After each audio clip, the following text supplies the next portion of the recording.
Anwar Khan Mangariyar, who could be seen in the video singing the song. Also, we would like to thank Mr. Ghazi Khan Mangariyar and Mr. Manzoor Khan Mangariyar, whom you could see in the video.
That was the true soul of Rajasthan. I hope you must have enjoyed this song. रेगिस्तान के प्यासे होठों पर ओस की बूंद की मानिंद लगते हैं यहाँ के लोकगीत और लोक नृत्य। संस्कारों की एक लंबी फेहरिस्त है हमारे उन जड़ों में जिनके साथ में हम आगे बढ़ते हैं। Now, I would request Mr. Kalyan Singh Kothari, Secretary of Lok Samvad Sansthan, to give introduction and a speech.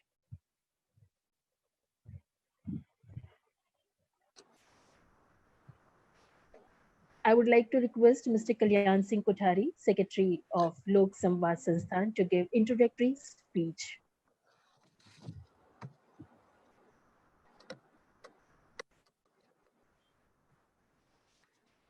Hello, good evening. I welcome all the panelists and participants in this two-day infotainment and educational campaign on safeguarding the intangible cultural heritage and diverse cultural tradition of India through internationally known experts and virtual demonstration of variety of community-based traditional performance. As I am not expert on the subject, will speak about how this campaign started and how we get support, which is a unique story how a small NGO like Lok Samvad Sansthan uh, could mobilize without financial support such big impactful initiative on the basis of advocacy for social cause. Lok Samvad Sansthan and Rupayan Sansthan thought that on the occasion of the International Day of Indigenous People on August 9, we should attract the attention nationwide for getting support for folk artists of Rajasthan, as these communities are facing more difficulties due to COVID. We approached Dr. Venugopalv sir, presently working as director at the Center for Intangible Heritage Studies at Sree Sankaracharya University, Sanskrit University in Kerala, and having experience of more than 30 years in the Ministry of Culture as Director, Indian Museum at Calcutta, and Ministry of Environment at National Museum of Natural History, New Delhi. He assured us to guide and provide support from others through different perspectives of the proposed event. We approached Professor Gala, Dean Faculty of Development Leadership, and very well-known international expert, as you all know, that he assured us full support from his university, along with Madam Sarvari Mehta, Manager, International Center for Inclusive Cultural Leadership at Anant University, and then we decided to take this campaign on international level. Dr. Subha Chaudhary, Associate Director General, Archives and Research Center for Ethnomusicology, American Institute of Indian Studies, Gurgaon, who worked very closely with Komal Dada, gave us guidance. Respected Professor Sachidanand Joshi, Member Secretary of IGNCA, Government of India, also assured their support. And thus, our karma बढ़ता गया और collaborative partners increased. At this point, I would like to draw your attention to the fact that the government, media, and civil society does not take interest in such academic pursuits. I am really thankful all the collaborators for happening this event known in the field of ICH and provide new direction in the future. I would like to shortly introduce how this campaign started. The performing communities of Langa and Mangariyar, known as our family members from last 5 decades for long association with Komal Dada, came to us informing that their livelihood based on tourism and event has collapsed due to uncertain COVID situation and also frightening them for future. At this stage, during March 20, we decided with support from APJ Institute of Mass Communication and UPES University to launch social media campaign titled Marumani for awareness and to get support for these community. We are grateful for Professor Ashok Obra Professor Sajal Mukherjee and Sri Piyush Datta from APJ and Sri K.G. Suresh, our national media guru, Dean UPES University Dehradun and former Director General of IIMC who are present here, need our appreciation for their support from the beginning. We would like to inform you that the Union Ministry of Culture also aimed to increase awareness and importance of ICH, and April 2020 they launched the national list which includes 13 elements that are already included in UNESCO and recognize the diversity in ICH. Therefore, we would like to request all the collaborative partners to join hands towards to create nationwide network and draw guidelines to mobilize political will and resources to address the voices of indigenous people. With this note, I once again welcome and extend our gratitude for participation in this unique event. Thank you. ये हकीकत है, चले थे अकेले ही राही मंजिल की तरफ, कदम बढ़ते चले गए, लोग मिलते चले गए और कारवां बढ़ता चला गया. Thank you so much, Mr. Kalyan Singh Kothari ji. Now I would request Dr. Amreshwar Galla, a professor and director, International Center for Inclusive Cultural Leadership, Anand National University, executive director at International Institute for the Inclusive Museum. He was also former chairman of the Asia Pacific Organization of the International Council of Museums and UNESCO expert of heritage to share his views. Thank you, Gulnaz, and greetings to everybody. On behalf of Anand National University and its faculty and provost and board, I bring you the greetings, and we're very privileged and honored to host both the days. And I want to acknowledge Vishal Bhai behind the scenes, and of course, you know, Sharvari Mehta, who's been coordinating everything. And with all of you distinguished people, it's a wonderful opportunity for our young people to work with you. And it's the youth that's fairly critical, as we said yesterday. Now, I just want to just make one emphasis that Dr. Shubha Chaudhary yesterday underlined again and again, that the intangible heritage of everyday life is something that we really have to be concerned with. That's the need of the hour, she said, for community-based inventorization. And that's what is disappearing. And so, yes, we do need a national policy-based approach, but we need alliances and working together. This is where Dr. Venugopalv and we met first time in Shanghai in 2002, which is where our journey started together. And since then, we've had the National Intangible Heritage Festival in Amaravati. With his support when he was the director of the National Museum of Natural History. Then early this year, we had the second iteration of the festival with Kalady University through his center in Ernakulam. And I'm delighted to say that the next festival will be at Anand National University in Ahmedabad during the last week of February. And in addition to that, Professor Sree Chaudhary was with us yesterday. I'm not sure if he's online right now. Professor Sree Chaudhary, Rajiv Gandhi University, and Dr. Shubhra Devi from Tejpur University. Then University of Kalady and Anand National University, through the International Center for Inclusive Cultural Leadership, we're going to be establishing an international field school on indigeneity, inclusion, and SDGs. Focus on indigeneity because 90% of people in Northeastern India are indigenous people. And this international school will be run in July, August next year in Arunachal Pradesh and Assam for over 21 days. So I'm really happy to announce those two initiatives that will take place next year. But yesterday, in addition to both of them, Kalyanji and Kuldeep Kothari, both of them said end of next year, they want to host a festival through the Lok Samvad Sansthan. through Arna Jharna. That's fantastic. I think that these festivals are very important for awareness raising. Conferences are important for awareness raising.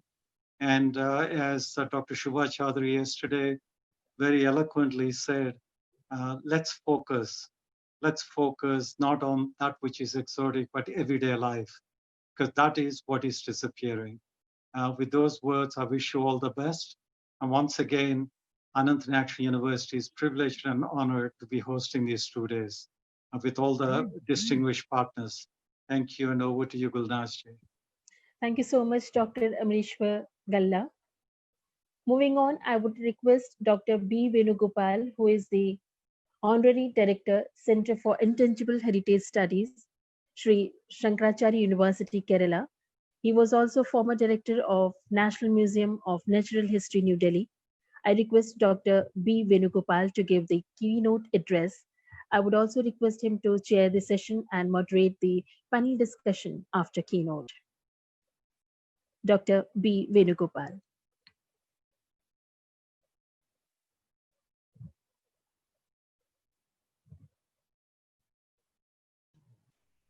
Yeah, Namaskar. On behalf of the Sree Sankaracharya University of Sanskrit, Kalady, in which my Center for Intangible Heritage Studies is located, we would like to welcome all to the second day of the webinar program called Safeguarding Intangible Cultural Heritage, organized on the occasion of the International Day of the World's Indigenous People by Lok Samvad Sansthan and a large number of organizations, including our Center for Intangible Studies. My keynote presentation will be focusing on an aspect of intangible heritage, which has enormous international consequences, as it contributed to a major objective of an international instrument called Convention Biodiversity, but hardly discussed or known in India context, especially when we discuss about culture. Now I would like to go to my slides shortly, and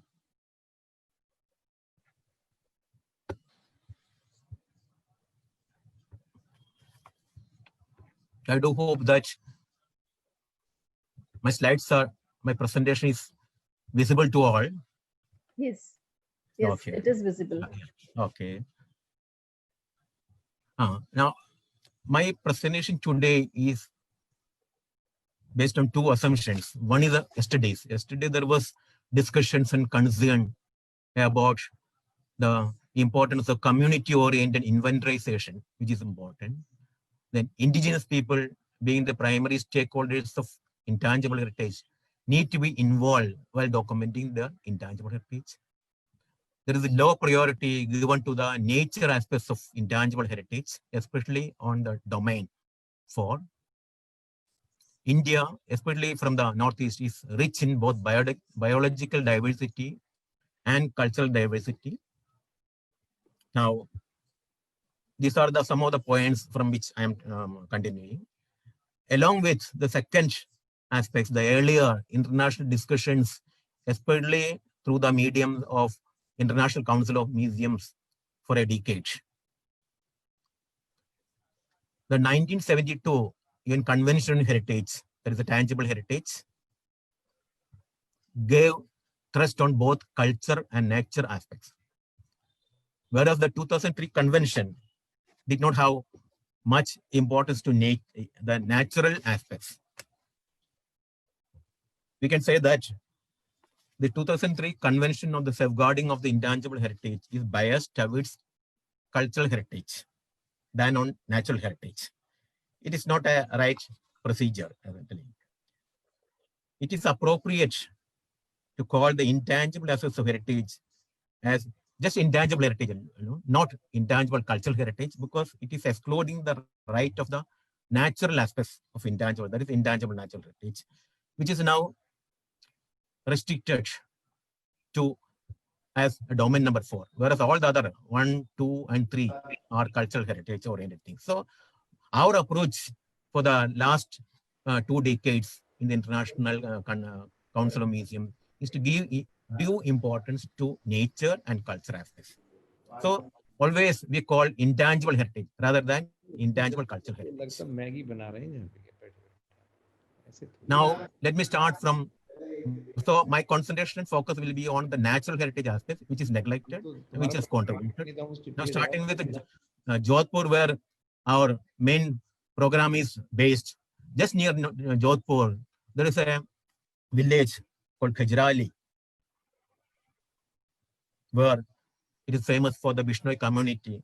In 1730, there is a record that about 363 people, mostly women folk from Bishnoi community, led by a lady called Amrita Devi and her 3 daughters, sacrificed their lives for the protection of the intangible heritage of a plant and its ecosystem called Khajri trees. This is one of the earliest human sacrifice for protection and documentation of intangible heritage. And come to the modern stage of 1987, scientists from Research Lab, Jammu, and Tropical Botanic Garden and Research Institute, Trivandrum, led by Professor Pushpangadan and Rajshekaran Nair, discovered a traditional knowledge system of a local community called Kani Adivasi, Kani tribes, living in the Kerala aspects of Agastyamalai Biosphere Reserve, having a type of knowledge system of anti-fatigue properties. Based on this discovery, the scientists went on further. It took some years to develop a drug called Jeevani, which was later marketed through a commercial agency, and the benefits accrued from that one was given to the original stakeholder community. And this is called access and benefit sharing, which is focus of my thing, which is even predating the Convention on Biodiversity. No, that is an international event, as it is known informally as Biodiversity Convention. It is a multilateral treaty which came into force in 1993. The convention has 3 objectives or goals: conservation of biological diversity, sustainable development use of its component part, and access and benefit sharing of its gender resources. And these aspects, the access and benefit sharing, there is another protocol, a supplementary agreement to CBD called Nagoya Protocol, which was signed and approved. It came to force in 2014 from Nagoya. It was adopted in Nagoya in 2010, but later approved and came into force in 2000. The objective of this protocol available with the CBD, Convention on Biodiversity, is access, fair and equitable sharing of benefits, arising from the utilization of gender resources, thereby contributing to the conservation and sustainable use of biodiversity. Now, the point I am interested is the Kerala Kani Adivasi movement.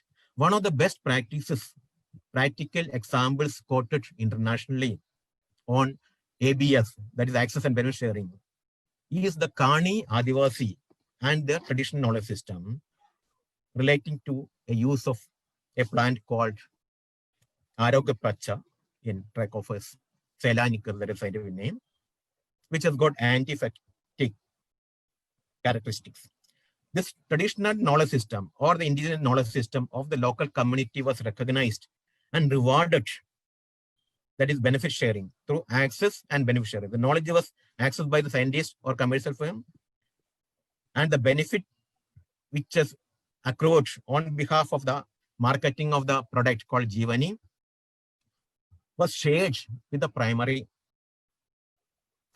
stakeholder, that is the Adivasi community. This is one of the rare occasions and probably the first of its kind in the world, access and benefit sharing in practice, even before CBD came into existence.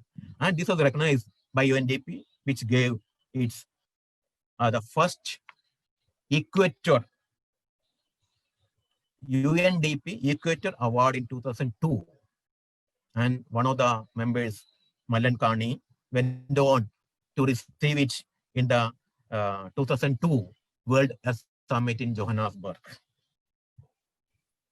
Now, I'm shown here the Arogya Pacha on the left side and top of it. That is a local plants which has got antiseptic properties discovered by some of the scientists led by scientists, and the knowledge was transferred and converted into a thing. This is a rare card of a plant product having its knowledge system recognized by scientists, who converted into a product, let's say one which is marketed, and the benefits transferred back to the original stakeholder, which never happens before that one.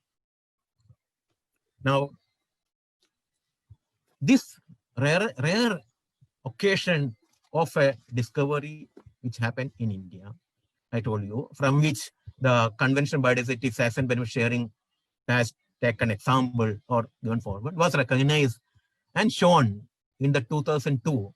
Professor Gala in the introduction was mentioning of our collaboration which started in Shanghai in 2002, in which he was chairing the sessions and I was chairing of a working group. We had typologies and case studies from China, Philippines, India, and many of the other countries in Asia. And in my session, working group in which I was chairman, there were finally in the finalists, we shortlisted 3 models: a documentation of a past by reconstruction from China, a documentation of the present intangible heritage through live methodology, and a documentation of a knowledge system which has got future consequences. That's the one I have explained, accent beneficiary. So this Indian model, this model which is recognized, has got international consequences, was suggested as an Indian model on intangible heritage in 2002 in Shanghai. Professor Gala, you can see that. And later in 2007, we had reconfirmed it in India, in Calicut, where we did an Intangible Natural Heritage Museums National Conference. Now, why I call it Indian? The best example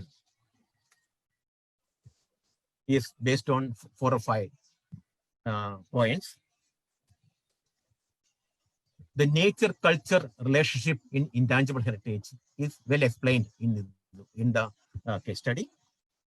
Then an approach of a knowledge system documentation, which is practiced in the Kani tribes in the Kotur village, in that one, is based on a system we call it People's Biodiversity Register methodology, which is accepted in National Biodiversity Authority. And we have, in the right side, we have a system. A panchayat is documenting. This is nationally available and more in South India, especially Karnataka and Kerala. Now we have converted that into People's Intangible Heritage Register, PIHR, based on the accepted Panchayat Raj methodology of bottom up. From the bottom, yesterday somebody told that it's a bureaucratic approach and the methodology of documentation is not available much other than that top to bottom, which is not sustainable. So basically, it's type of methodology, the third item, intangible heritage documentation methodology, starting with a type of from bottom up is well represented that. Then safeguarding of intangible, the local sustainable development use of the resources, providing livelihood to the community is found to help in safeguarding of the traditional knowledge system as practiced by this one. Then it has got international recognition, which I mentioned, the first UNDP Equator Prize Award for traditional knowledge system was awarded in 2002. It's a long before. And it's a futuristic. That's why the Kani access and benefit sharing was accepted later as one of the major aspects of Nagoya Protocol. So based on all these national and international consequences, and this one, we suggest this to be a national level Indian model on intangible heritage. Now, in continuing with this type of work, and I told you, as mentioned earlier, majority of the work has been done with National Museum of Natural History, where I was director, and with the help of IGRM, Indira Gandhi Rashtriya Manasa Sangrahalaya, as well as many other local institutions.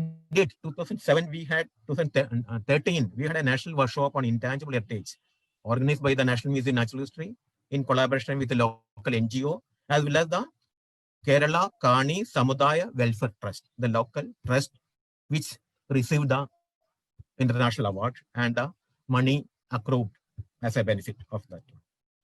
And later, when I retired and moved to Kalady University last year, we had a workshop, a teacher's training workshop on the biocultural diversity with focus on Kani training. So we used to continue to work with the local community, and this model is not much publicized because of the biased approach of Indian discussion going on and, when we are working on intangible cultural heritage. That is, this basically from the natural heritage, intangible natural heritage aspects. This has to be highlighted. The latest is that one. In continuing with that one, we have started the center and certificate course. We are going to start a certificate course, online certificate course on biocultural community protocol with focus on Kanis will be launched by our university shortly. Now, one of the items generally for the yesterday and today, the discussion was on indigenous people, but however, there was not enough representation. There is observation by many that yesterday and today, except Professor Gada, there is not many people from the indigenous community. So I requested, I have taken a video, just 2-3 minutes only, of a representative of Kani community accepting an international award and having a conference in Bangalore where many of the past awardees came and received. So that discussion. I'm Anup from the Kani community of India, which is one of the first winners of the Equator Initiative way back in 2002. Well, one of the important opportunity we received as a community from the ABS is that we were accepted world over. And in fact, we have been practicing these medicinal knowledges for centuries, but we got a worldwide acceptance. Is that the management of the project or the benefits we arranged, the management of the benefit we arranged were not done properly. Maybe it is a challenge we are facing even now to get educated the community, to know that the benefit should be continuing process. It should not be stopped at a point. That is one of the challenge we are facing right now. Je m'appelle Koto Kokou Agbe. Je suis le secrétaire du comité de développement d'Andopome. Nous sommes une organisation communautaire de base. Nous travaillons sur la conservation de la forêt et la gestion de ses ressources. We learned a lot from Milingwesi, especially the benefits that the community have had, an experience like that within a community that also understands conservation. They live with the game around. It was so interesting. And more importantly, the benefits also with the conservancies nearby, all the partnerships they've made, being part of a wider conservancy, and the support that they got as a community. No. And I would like to say also having them, hosting them in Shawula was also wonderful, especially in sharing that experience, because as a community ecotourism, initiative, also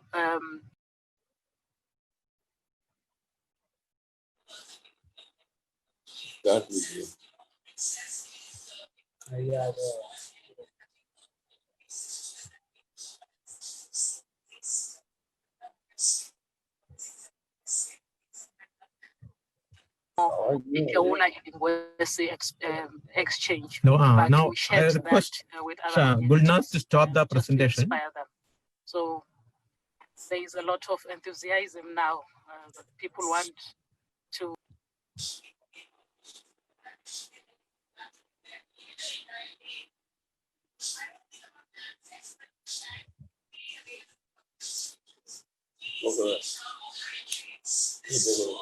Sharvari, could you stop the presentation? Let Dr. Venugopal speak.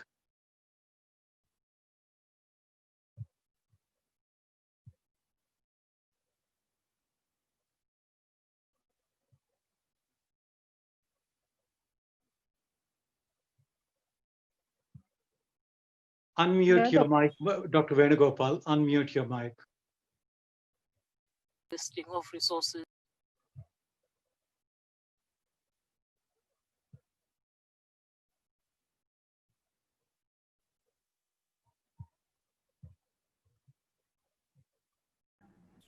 Dr. Venugopal, if you could close the presentation on your screen and unmute. So creating No, my screen share is over. And also, now I'm going to wind up. You can stop also the screen.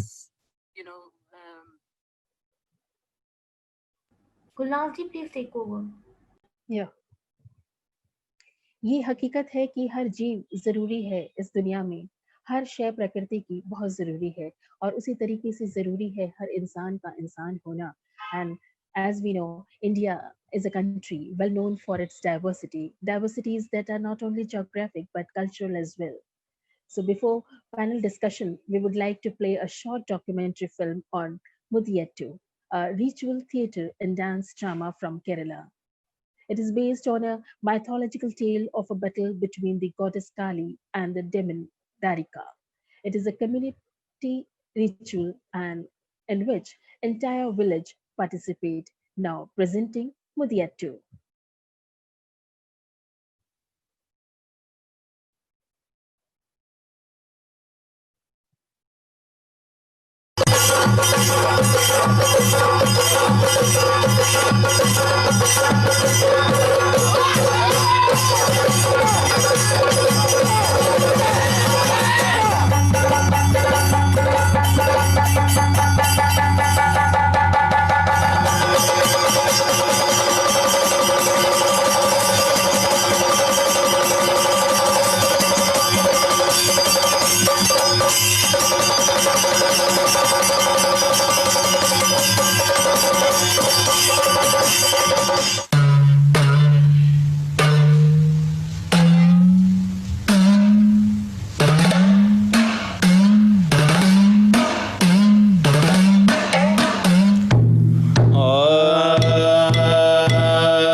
ഇണ്ടൊഴിക്കുമെന്നമ്മ Bhagavathi മാൻമാല വീണ മണിവട്ടുക കടാരസൂലമ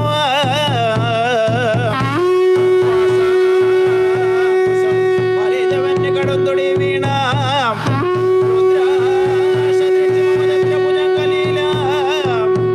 ഭക്തപ്രിയ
ഇങ്ങനെ ശാസ്ത്ര ഭൈരവ എന്ന വിളിയും വിളിച്ച് പൂന്തോട്ട് വന്നു കോയമ്പട എത്ര വന്നു ഒന്നും വന്നു മനുഷ്യൻ പുറപ്പെട്ടില്ലല്ലോ.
That was the true soul of Kerala.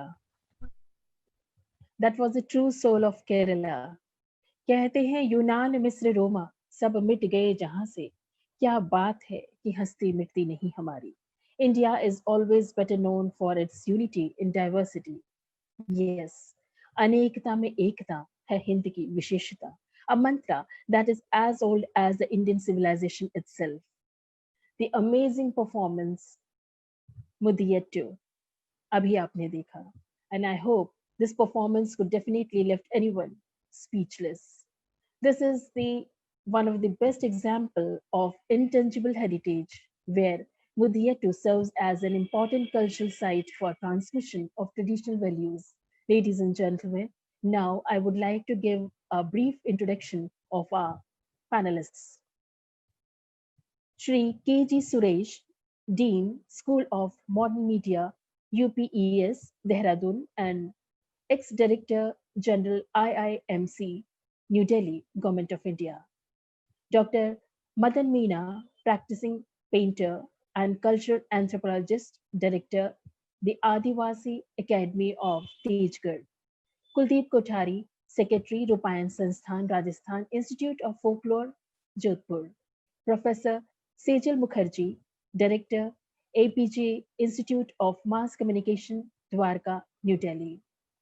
Ladies and gentlemen, there will be a time for question answers at the end of panel discussion. Now we'll have a panel discussion.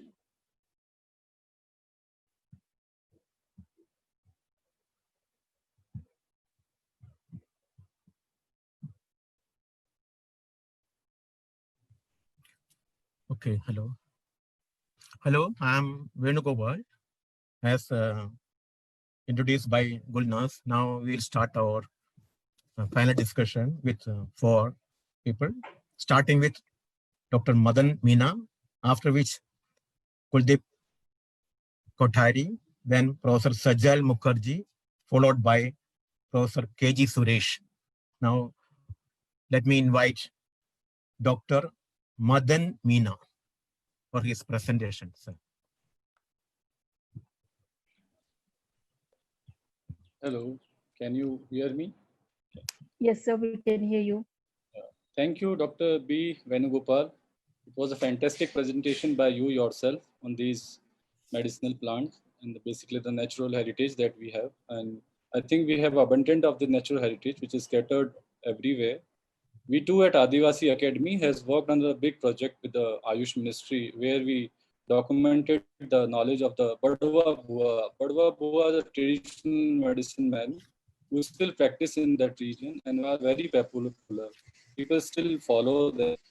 And that is an amazing knowledge that need to be documented. And I think that need to be put into practice. And I think this was the best thing that you utilized their knowledge and made things out of that, which could be shared with the public. I think you have to pardon me a bit. I have to shift my location because there is a sound coming. So just for a few seconds. Yeah.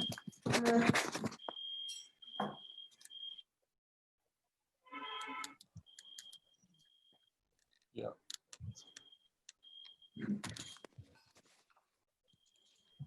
Yeah.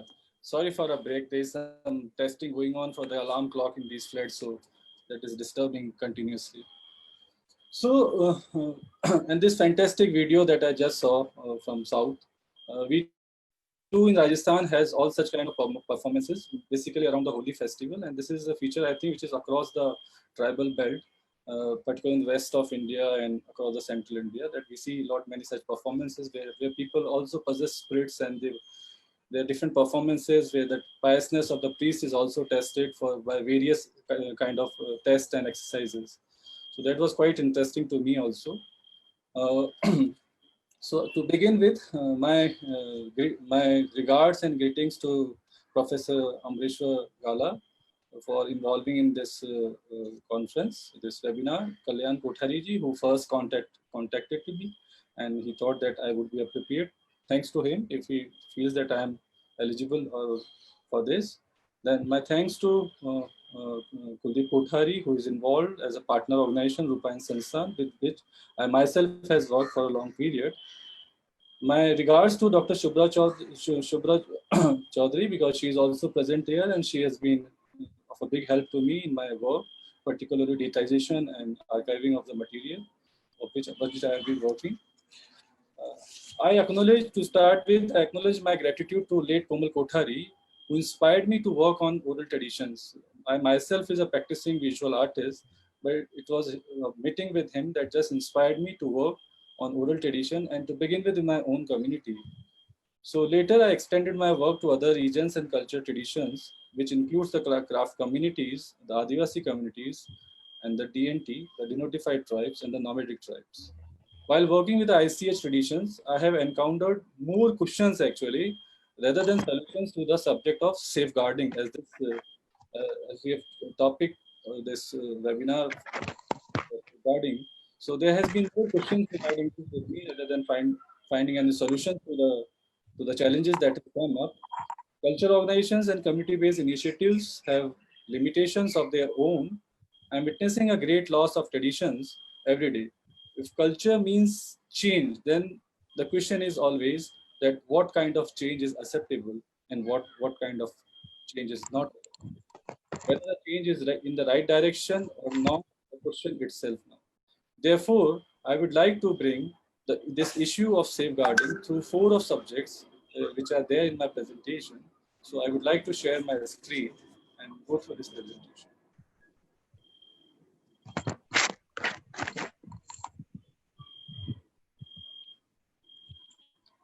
I hope you are able to see this my screen. So here are visuals of from the Chota Jodhpur near our Adivasi Academy, where I am now working with the Adivasi Academy. So you can see a Pitora done, a freshly Pitora, which has been done by the Rathwa tribe over here. And on the right hand side, you can see that the sacrifice of the goat and chicken that has taken place while doing this painting is being used to prepare a feast. So, but what has happened in recent years that the culture of Pitora, it's a ritual performance, has been can say it has been segregated, or it has been just been marked as a painting actually. So the Pitora painting on canvas is becoming a subject of display on walls, whether it's museums or it is houses. Similarly, with the promotion of such painting, we see that there are artists who are being recognized individually and who are being awarded also. And slowly, so similar is the case over there. It's a Pitora painting which has been recognized, which has been awarded, and which has been become a subject of museum displays and even as a showpieces in houses also. Rather than realizing the natural context of that tradition, which is only limited to the particular tribe in a particular region. Similarly, I see another question of recognition, that is with the Kalbelia community, and this Kalbelia folk songs and dances has been recognized under the Intangible Cultural Heritage by UNESCO. But I see it raises a big question. So I'm sharing a small video which we just did recently with he's a president of Rajasthan Kanifnath Kalbelia Samaj Kalyan Samiti, and he has raised some issues which are related to his community. So please listen to these issues, and because it is not transcribed in English, so I'll just copy paste the text in the comment box. Let me just try if that happens. Sir, आज राजस्थान को राजस्थान का ही इसलिए Kalbelia culture के लिए ही राजस्थान प्रसिद्ध है, और कालबेलिया जाति से ही पूरा भारत परत हुए। विदेशों में हमारे लोग कालबेलिया जाति के लोग जाते हैं और विश्व का नाम, राजस्थान का नहीं पूरे विश्व का नाम करते हैं। और कालबेलिया जाति का, जैसे हमारे गुलाबो देवी सफेरा देख लो, वो उनको आज सर विदेश में जाकर अपना कल्चर, कालबेलिया कल्चर दिखा है। जैसे कंचन सफेरा मान लो, मेवा सफेरा मान लो, और कई तरह के लोग हैं। वो लोग जो है अपनी कला का प्रदर्शन करके और अपना कालबेलिया नृत्य करके, कालबेलिया डांस करके इस कालबेलिया को क्या क्या है। लेकिन उनके भी बेचारों के लिए बड़ी दुख की बात है, वो इतना करते हुए भी उनमें जो बिचौलिए होते हैं जो उनको वहां ले जाते हैं, तो जैसे उनका जो सौदा हुआ कि भाई तुम्हारे को ये वहां विदेश जाने का 2 लाख रुपए मिलेगा, तो वो बीच वाले जो आदमी है उनको 50,000 देंगे और 1.5 लाख रुपए वो सेट कर जाते हैं। फिर भी वो भी बेचारे आज भी इसी तरह के तरीके से अपना पेट का गुजारा करते हैं। उनको भी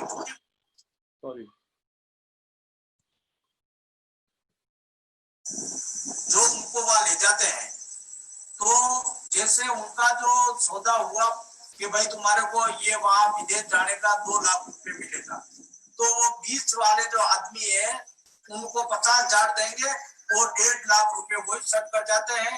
फिर भी वो भी बेचारे आज भी इसी तरह के तरीके से अपना पेट का गुजारा करते हैं। उनको भी पूरी पूंजी नहीं मिलती, उसमें बीच में दलाल होते हैं। उनको सरकार को ये देखना चाहिए कि उन काम को भी, और कहीं पे भी राजस्थान में कहीं कहीं पे कालबेलिया कल्चर खोले जाए। So he just mean to say that though the state is recognized through this Kalbelia dance or the music form, but the kind of exploitation that exists from the outside, it is also within the community. It is just not the middlemen, or it is not from the outside that they who are exploiting them, but that kind of exploitation also exists within the community, because the people who have become more famous and well connected, they also exploit the people within the community. So the question is that how to address such questions when one becomes popular, when one dance form or one art form becomes popular, and then the exploitation starts, how to counter that question. Similarly, now there is another case that we see is the commodification of these things, of these traditions actually. So over here, I'm just talking of a textile tradition, Azrak, which is a double-side block print practiced in Badmer and Kutch. And this particular textile has been traditionally worn by the nomadic communities like the Maldharis in Kutch, or maybe the Sindhi Sipais and the Langas in Rajasthan, and plus other communities also. This textile has been of social and cultural importance. It is even part of a religious ritual exercise also. But the same textile is also has been used here in sandals that you can see over here, because the designers are unaware of such kind of cultural material. So there is a big gap between the users and the people who has been traditionally using it for generations. And here you can see a website which is advertising these shoes, and that textile piece has been used to wrap over this shoe. Similarly, in the recent COVID situation, you must have come across different kind of masks has come up in the market, and all sort of art forms are being used over there. This artist in this picture, this is a clipping from the Types of India. He's making this Mathani Pachadi. Now, Mathani Pachadi is a very religious art form which is practiced by the Wagri community, and they use these backdrops of paintings of basically Durga on religious occasions. But how can one wear? This man is making a Matsya avatar, the motif of Matsya avatar, and how can one wear these religious images over face? So these are the questions of use of ICH material in commodification, in marketing, in market. Similarly, there has been one tradition that I have been documenting in Rajasthan. It is a ballad, Tejaji ballad, which is sung basically by the aggregated communities across the Rajasthan, right from east to west of Rajasthan. And this is a traditional performance that I would like to show you over here.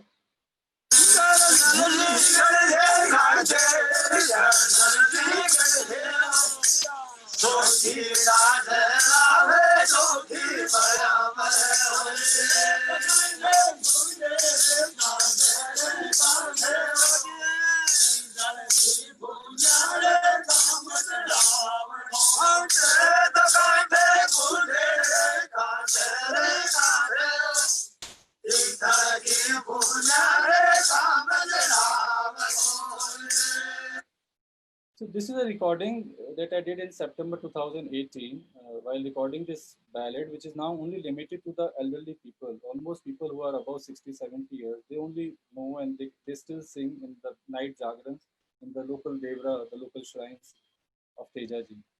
But then there is a big intergenerational gap when this material gets transferred to the young generation, and how the young generation utilize the same material. You can see this another video that has come up. And I tell you that this video has been made recently from this previous video that you see, because the recording has gone to the community, because my purpose always is that whenever I work with any community, whatever material I collect, whether in recording or in text form in any other medium, I just immediately distribute to the community back. So these recordings has gone back to these people, and from the same community, from the same location, a young guy has used the content of this video in a different way. So that you can see over here.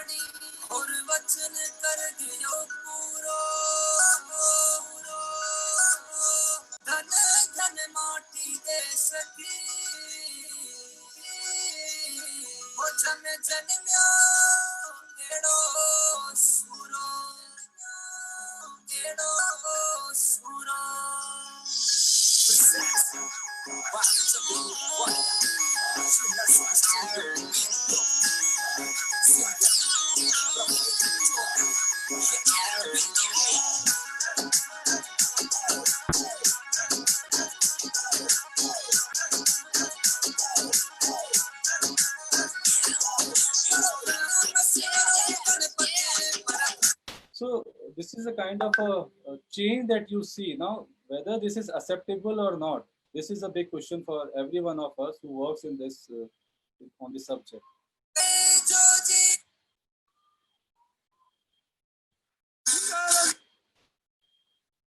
So I have talked through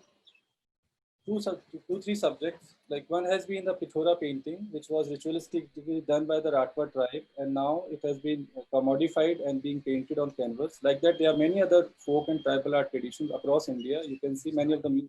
You can see them in many of the museums. You can see them being sold to the museum shops. They are being sold in the festivals and arts. And then there is a textile tradition, which is of a socio-cultural religious importance, and then how it is being used on the shoes. Then you see this folk ballad, which is of a religious nature, which is basically devotional, that is only meant to be sung during the night jagrans, and then it is converted into a what we can say entertainment video. So how the change that is happening, are these things need to be questioned or not? And if not questioned, then this is the change that should happen. So I just end over here with these questions rather than answers or solutions to these issues.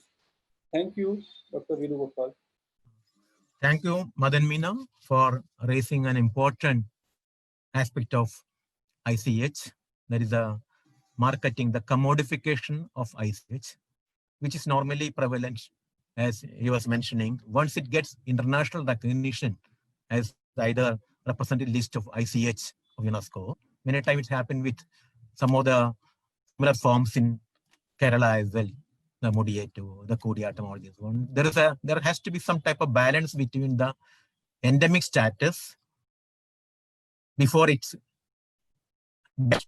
into this one. That's one of the criteria, very endemic, or it is restricted to some pockets or limited to some families, etc. But once it comes out as international heritage under ICH, UNESCO, for which people vie up, then there is the dilemma of competition among themselves as well as commodification. This has to be, it's a universal phenomena. Some balance has to be done in these aspects. Now, I would like to thank Madan Meena for his presentation. Now we'll go for requesting Sree Kuldeep Kothari, the Secretary of the Rubayan Sansthan and the museum which is hosting, to give his presentation. Kuldeep Kothari.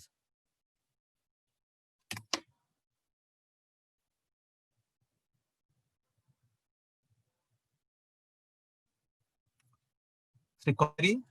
Oh, yeah. Sorry. Thank you, Venu.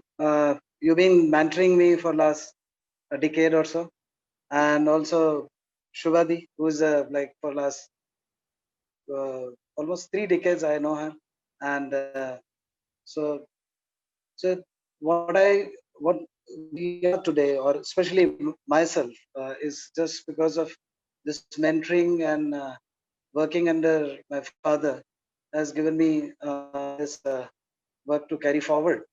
So I thank all of the panelists and the mentors who shape this kind of activity here in our museum.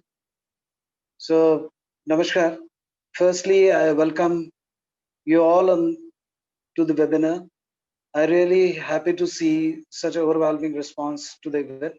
This shows that more and more people are becoming aware about the importance of intangible cultural heritage.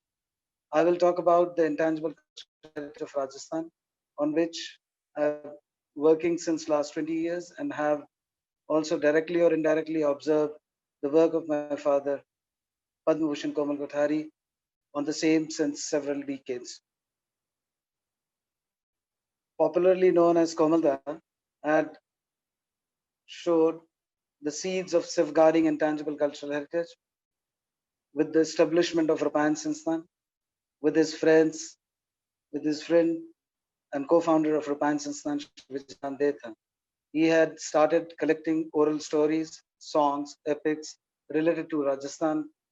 They focused not just on folklore, but also examine religious beliefs, caste compositions, economic communities, agricultural practices, and land and water use.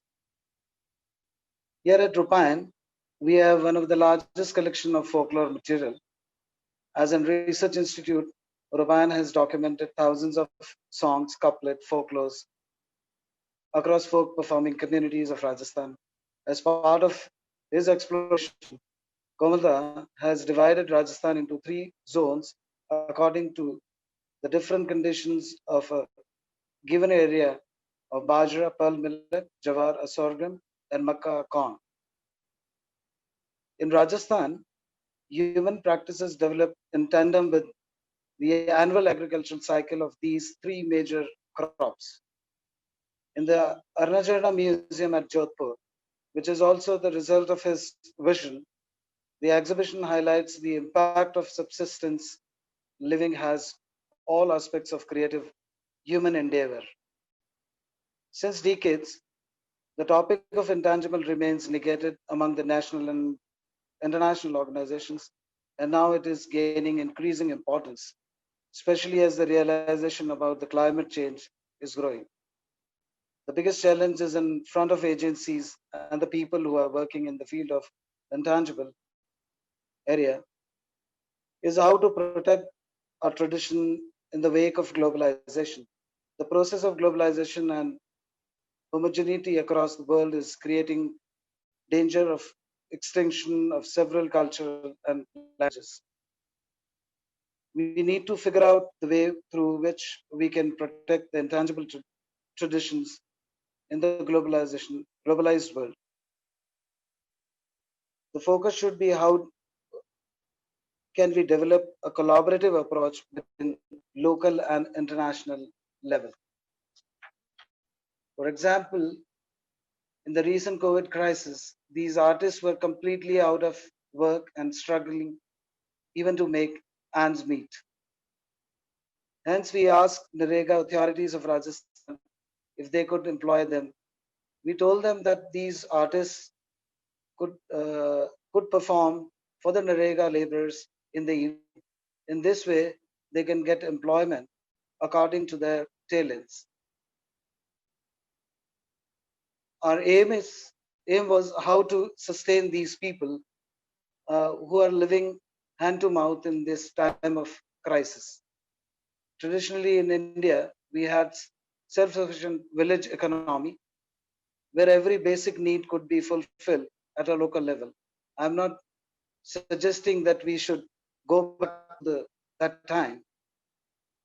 What I'm trying to say here is that the COVID has indicated that we need to develop an economic system which would have an inclusive approach towards local communities and their knowledge system. A generally asked question is, why is the need of protect these traditions, and especially in today's time when people are moving rapidly, or I would say blindly, towards economic growth? Then why does a need to look back? As the human, we have only this planet to live, and if we ignore our ancestral knowledge regarding sustainable living, then our survival will be in danger. For example, in Rajasthan, there is a scarcity of clean water for drinking and irrigation. Hence, Rupayan, with cooperation with IIT Jodhpur, made an effort to develop a filter both for drinking and irrigation, with the traditional knowledge of Potter's community and modern knowledge of IIT. And our attempt has proven a huge success. In a way, this resulted more employment opportunities in the profession of pottery and encouraged the Potter's community to carry on their hereditary work. need for our is to generate opportunity at the local level, which could make communities sustainable if given proper opportunity and resources. Intangible heritage is an important source for economy as well. We know that our wealth of traditions is a primary motivation behind travel. In the context of India, I can say that we have a rich traditions of both tangible and intangible heritages. If used properly, it could generate tremendous amount of employment opportunities and encourage families and communities to preserve their traditions.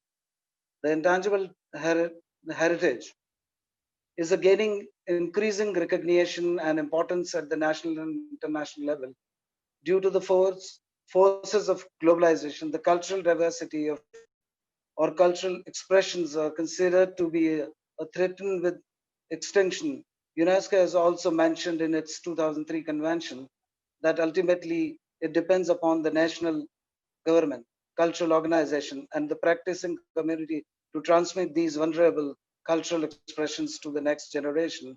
Hence, people play a crucial role in keeping ICH alive.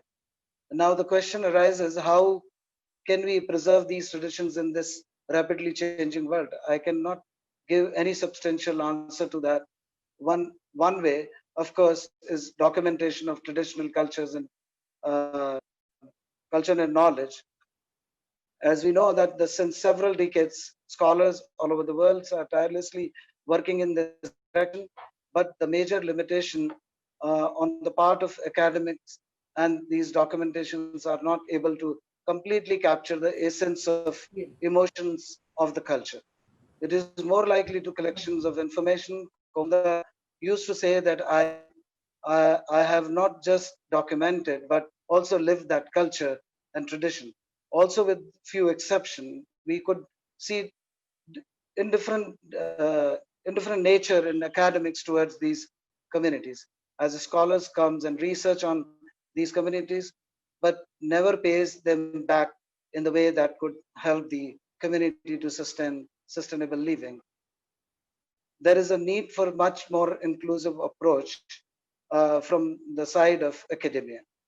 But what I can say here from my experience of working on the ground is that if we focus on younger generation and carry forward traditional knowledge through them, then we can hope for a culturally diverse world.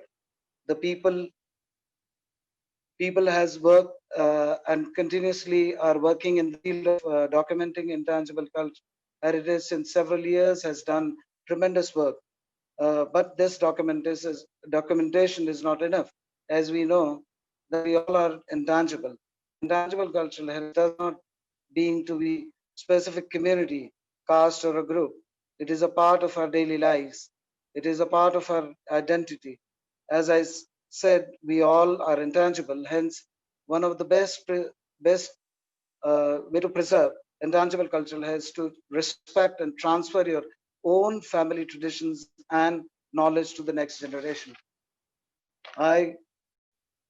I will conclude my speech by saying that the recent pandemic has realizes that if we will not focus on the sustainable way of living, then human survival is not possible, and sustainable growth is not possible without incorporating traditional knowledge system.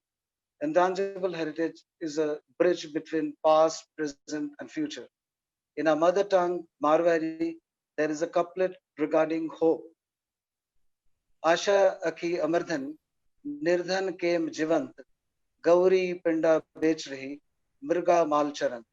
The couplet is about the tribal women who is selling flesh of a deer in against grocery from a store, hoping her husband would bring a deer after hunting and she would get the food in lieu.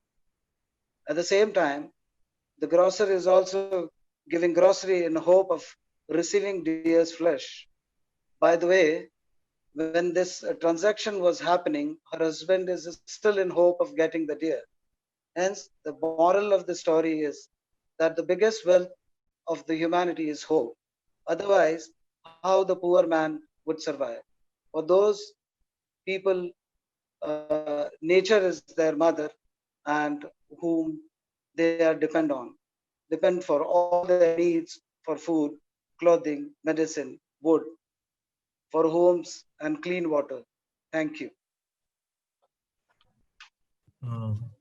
Sree Kuldeep ji, namaskar, and thank you very much for your presentation. We have been in collaboration with Rubain Sanstan and Kuldeep ji, and in fact, he was very helpful in organizing 1 or 2 programs in Jodhpur with Kalbelia community, as well as a desert festival in Jaisalmer. It has been facilitated by on behalf of the National Museum by Kuldeep ji and Arna Jharna.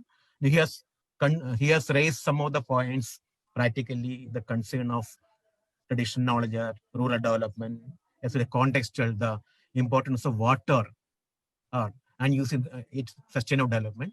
That generally is the application point of view, how ICH is not working in isolation tower. It is highly has to get some of the answers. If it is able to get some of the answers for the local needs, it will be functional. Thank you very much, Kothari Saab.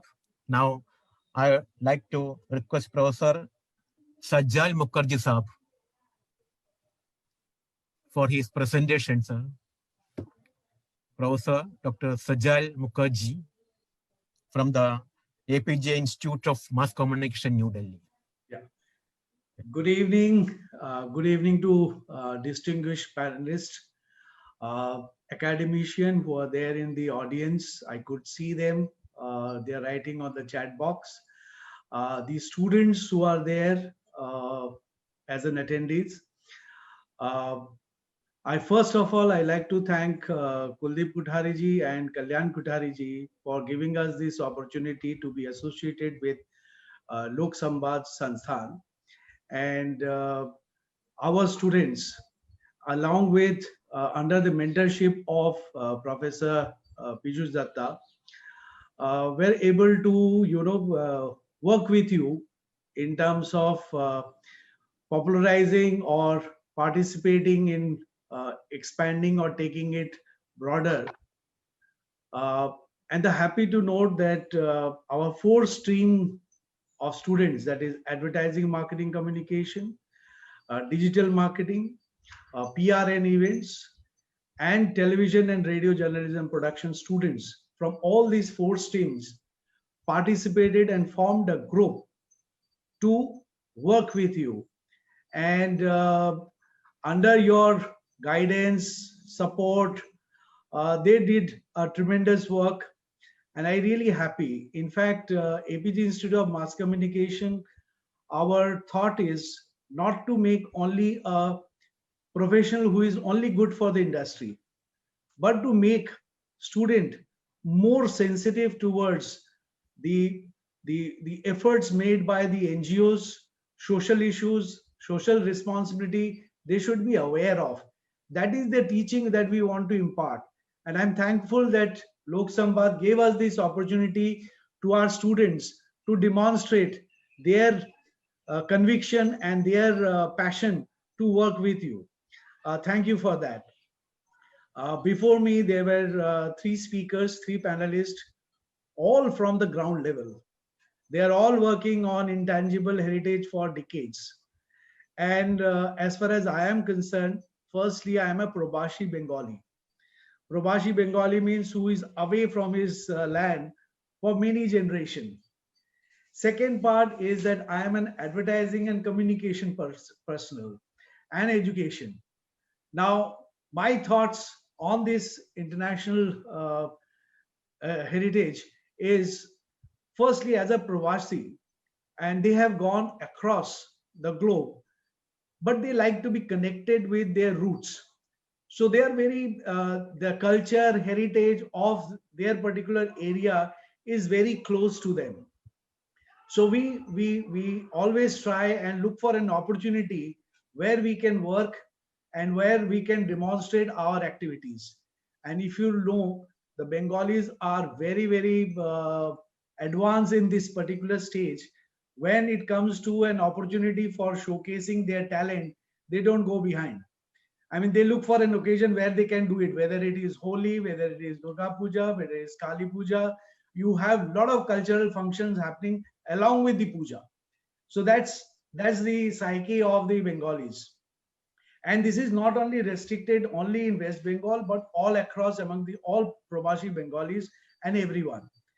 Secondly, I think that the current national education policy is has done a tremendous task of promoting regional language and made it mandatory that everybody has to, up to a particular stage, the teaching and learning must be through that particular language. Secondly, they have also given importance to Sanskrit, the upliftment of Sanskrit as a language. I think these efforts are going to put a lot of emphasis and expansion of our and maintaining our heritage, because they have also said that extracurricular activities or other curricular activities or liberal arts is being promoted and given a recognition in the education policy itself, which was not there earlier. So I think these positive steps will be of immense help. Secondly is that if you look at the media and the technology advancement is also promoting and taking it beyond the boundaries. So if you look at the current pandemic has shown us that if you look at in the marketing terms and everything, the people are actually appreciating, buying and looking for our heritage related products. They are not confined to only the modern thing, but they are also taking it as a something that they can adopt, they can use in their day-to-day life.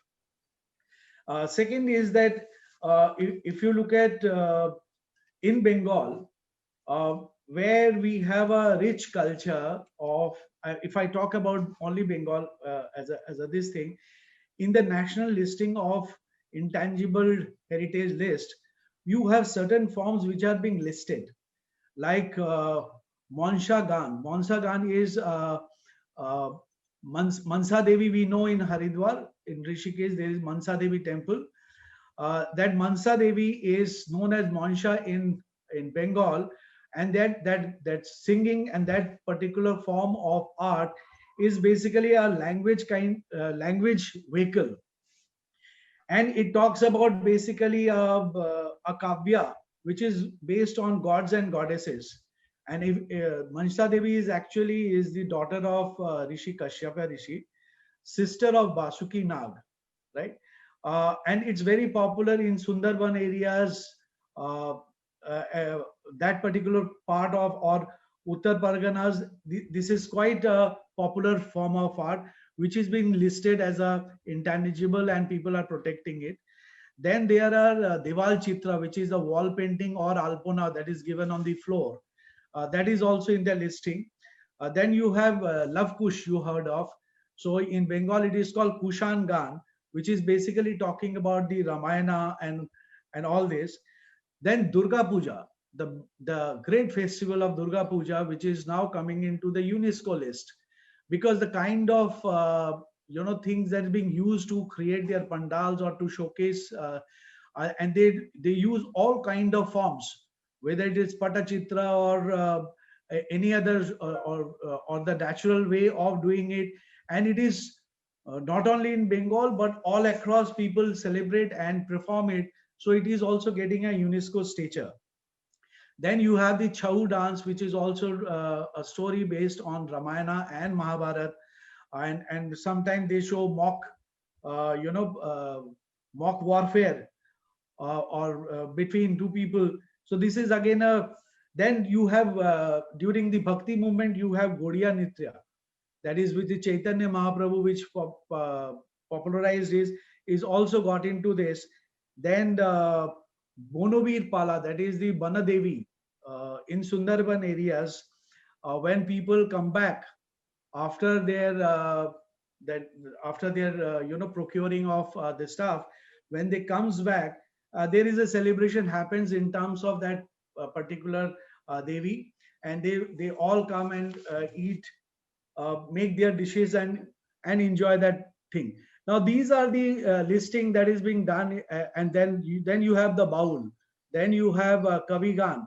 Now if you look at the Kavigan, there is one famous person called Hence Anthony, who is a Portuguese who actually came down to Bengal, got influenced with the culture of Bengal. He learned Bengali, and then he started participating and wanted to become a Kavigan. Is basically a fight between two poets with the music on various subject, which span from your current environment and situation to the mythology. And he became one of the famous, and he's known as Anthony Kavi. And there's a lot of work has been done on him as well. Now, if you look at the technology, when I was talking about the media, with the regional expansion of the regional media, these kind of form of arts, which was not visually available to many people, became mass, because many of the channel programming content were based on these kind of stuff. So that started getting into the masses, even in amongst the Bengalis and the Provashi Bengali people were not aware of many of these forms, which started getting exposure from this kind of platform from the media. So if you look at the technology is helping, media education policy is going to help us.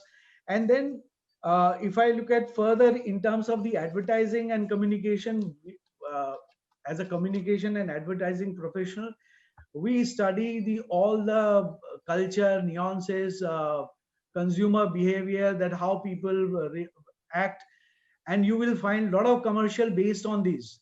Whether it's Fevicol, you have a series of them, whether it is Rajasthan, whether it's West Bengal, they have used, if you look at GE, the company, they have used the motif art in their communication. So all this usage of Indian culture, Indian tradition on the communication also helps in spreading it across.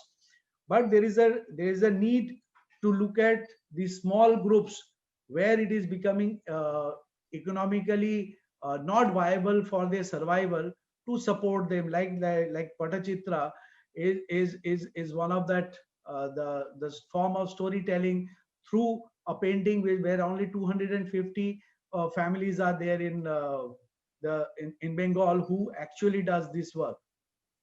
So, but there are a lot of works are been happening, and I think there is a great future for our continuation of keeping our tradition and culture intact. We have been doing it for years and centuries together, and with the support and this kind of platform, I'm sure that we will prosper further and maintain our heritage and be more aware of various other cultures as well. Thank you very much.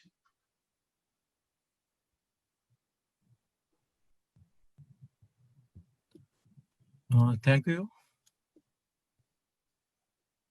Hello. Hello. Yeah, Venugopal sir, we can hear you. Thanks. Yeah, sir. yeah. Thank you, sir, very much, Dr. Sajal Mukherjee, sir. He has brought in the Bengali traditional culture of.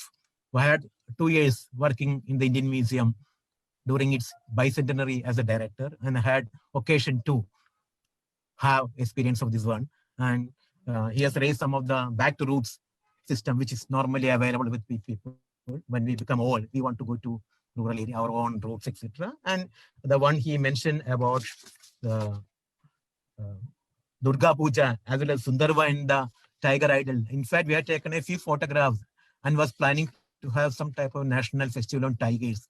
And the Sundarvan Devi, that was one of the exhibit there in what we are planning in Savai Madhu, Rajasthan. And another one, he has mentioned about the potential future. Some of the questions and session also, they ask the new education policy, how can it absorb? And he has mentioned the role of media for highlighting this intangible through his own subject of communication media. Thank you very much, sir. Now I would like to go to the next senior person from the media part, Professor Suresh. Now, sir, are you Yes, Namaskar. Thank you, sir. Yeah, please. Thank you. Thank you, Dr. Venugopal and the esteemed panelists. My friend, Professor Sajal Mukherjee, has talked about the intangible heritage, and other fellow panelists have already spoken in detail. I, first of all, wish to compliment Kalyan Kothari Saab, the Lok Samvad Sanstha, for this unique initiative. Kothari Saab, I should tell you that in the last, ever since this lockdown began, I have addressed at least 200 webinars. But this is the first time that we are talking about such an important issue. I think if there is one issue which has somehow missed the bus, so to say, if somehow it was, you call it an oversight, you call it ignorance, you call it indifference. But the fact is that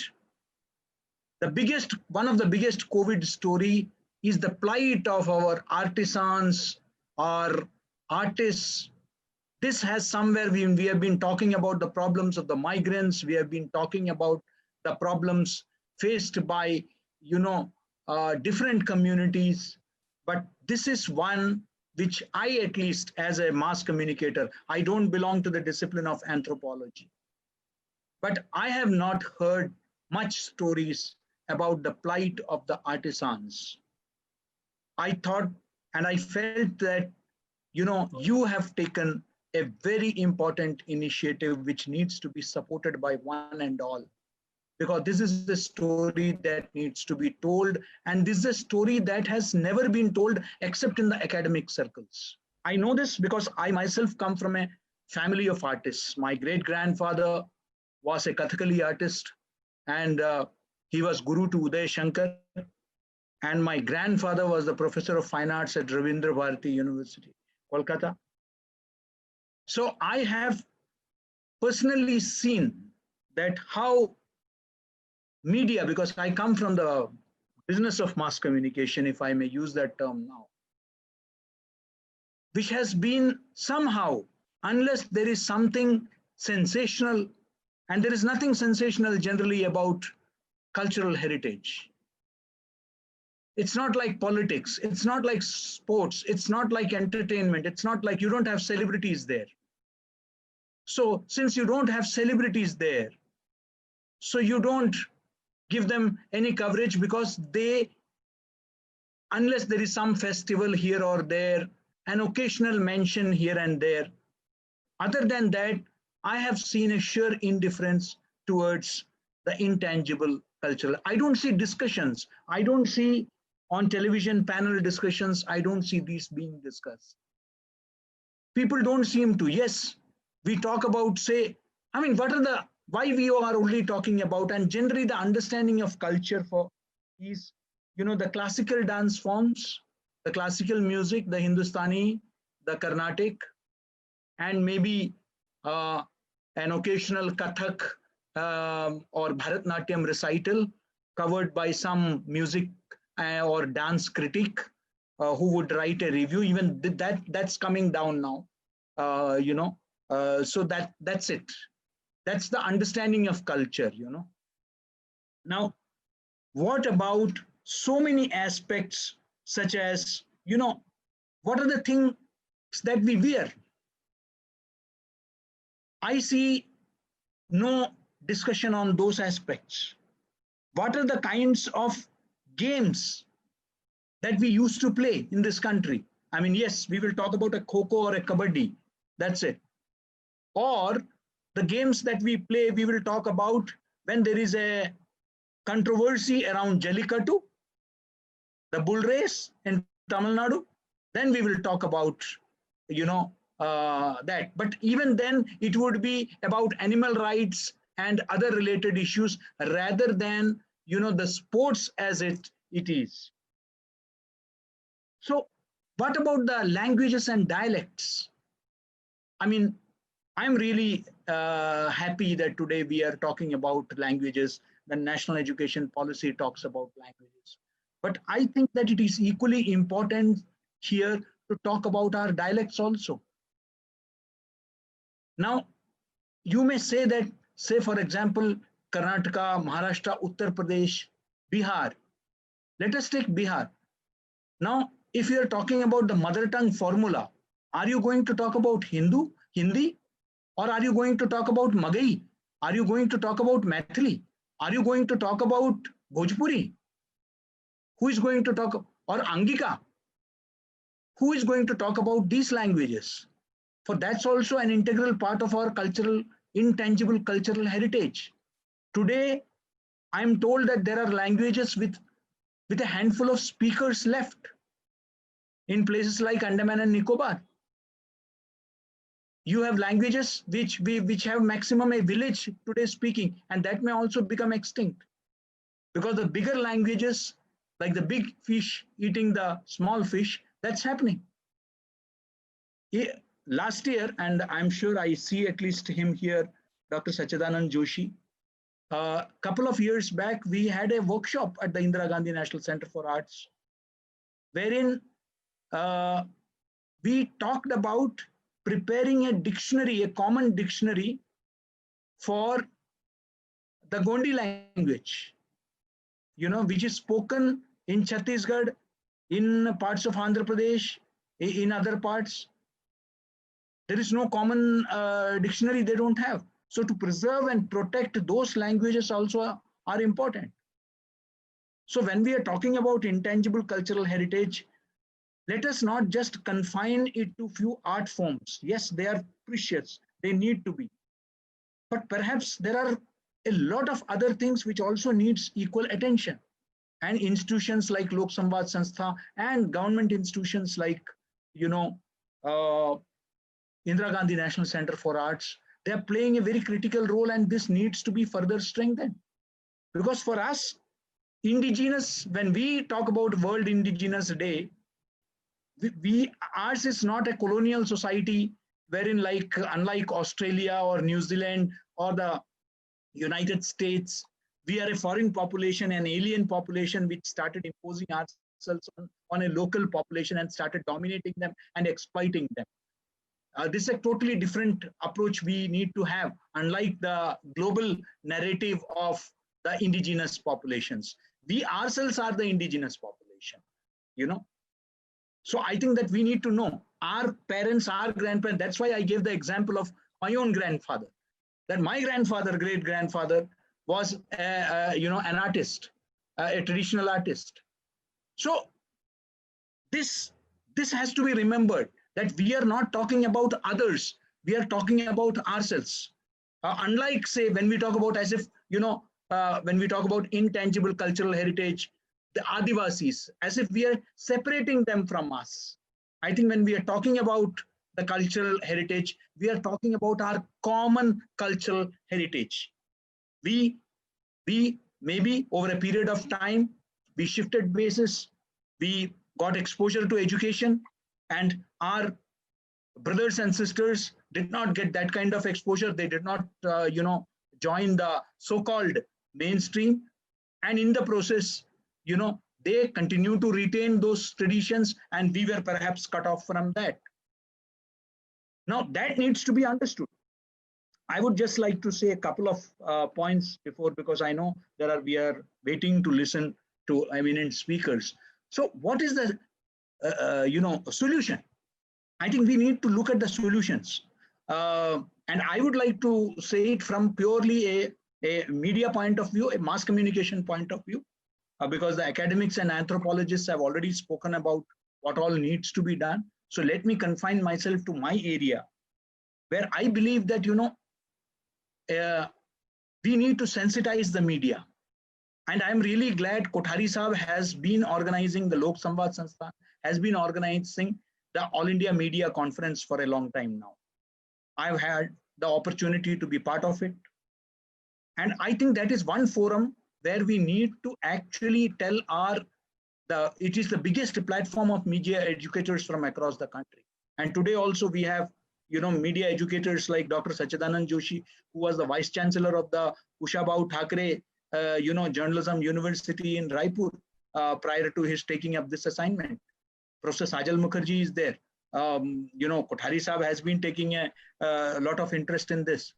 Let us sensitize our media fraternity, media educators to incorporate in the curriculum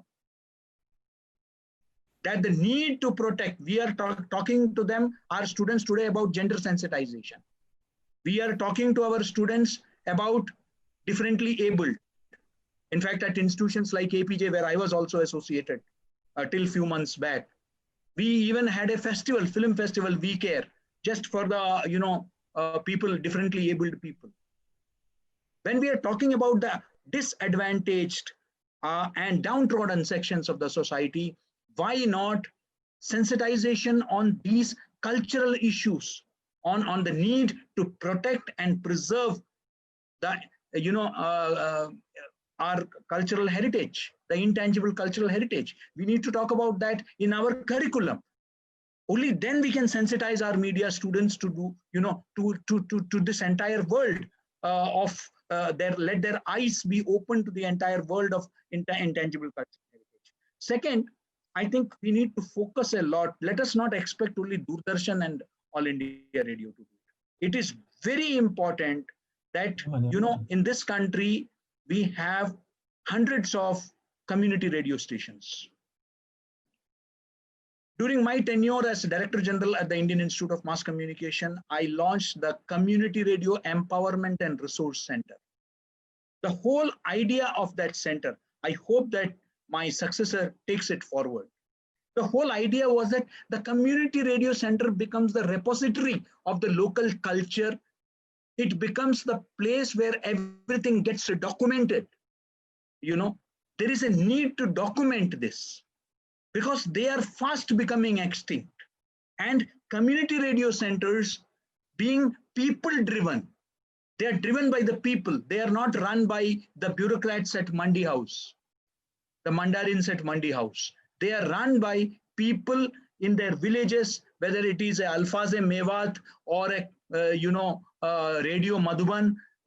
These are radio stations run by the people, people's collective, and they will have to document the local culture, the local art forms, the local games, the local costumes, the things that they wear. I mean, how much a difference it makes even today. I mean, when you see a Kashmiri Pandit woman, wearing all those necklaces and those necklaces that hanging through the ears, you can immediately make out from a far distance, yes, she is a Kashmiri Pandit woman. I mean, that is part of your identity. So you need to have, a documentation of all these traditions across the country. It is very important for us. There are, the dance forms, the traditional dance form. I mean, we hear Kothari Sahab is there, and dance forms like Tera Tali in Rajasthan. That may not be known to the outside world, except in some cultural performance in Rajasthan but we need to talk about this, document this. So it's very important that community radios play an important role.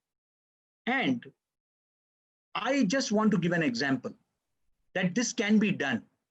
And this has been shown by someone like P. Sainath. P. Sainath is somebody who runs, who of course is one of India's most renowned journalists, Magsaysay Award winner, and he runs a People's Archive of Rural India, also known as PARI.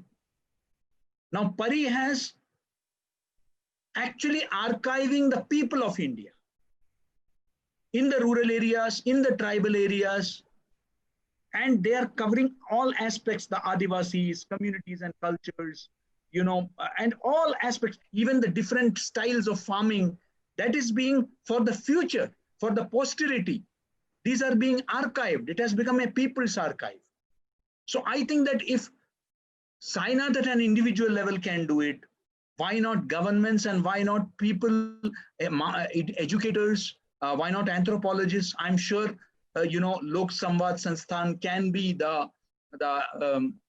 agency which can actually motivate a lot of people to start this. I just want to conclude by just a couple of points. I think that let us talk about action points, and it's important that that Lok Samvad Sansthan, I would request Kothari Saab also to please consider organizing an annual festival, exclusively film festival, dedicated to intangible cultural heritage. Only films, documentaries, which will promote intangible cultural heritage, they should be showcased, and these films should go across the world.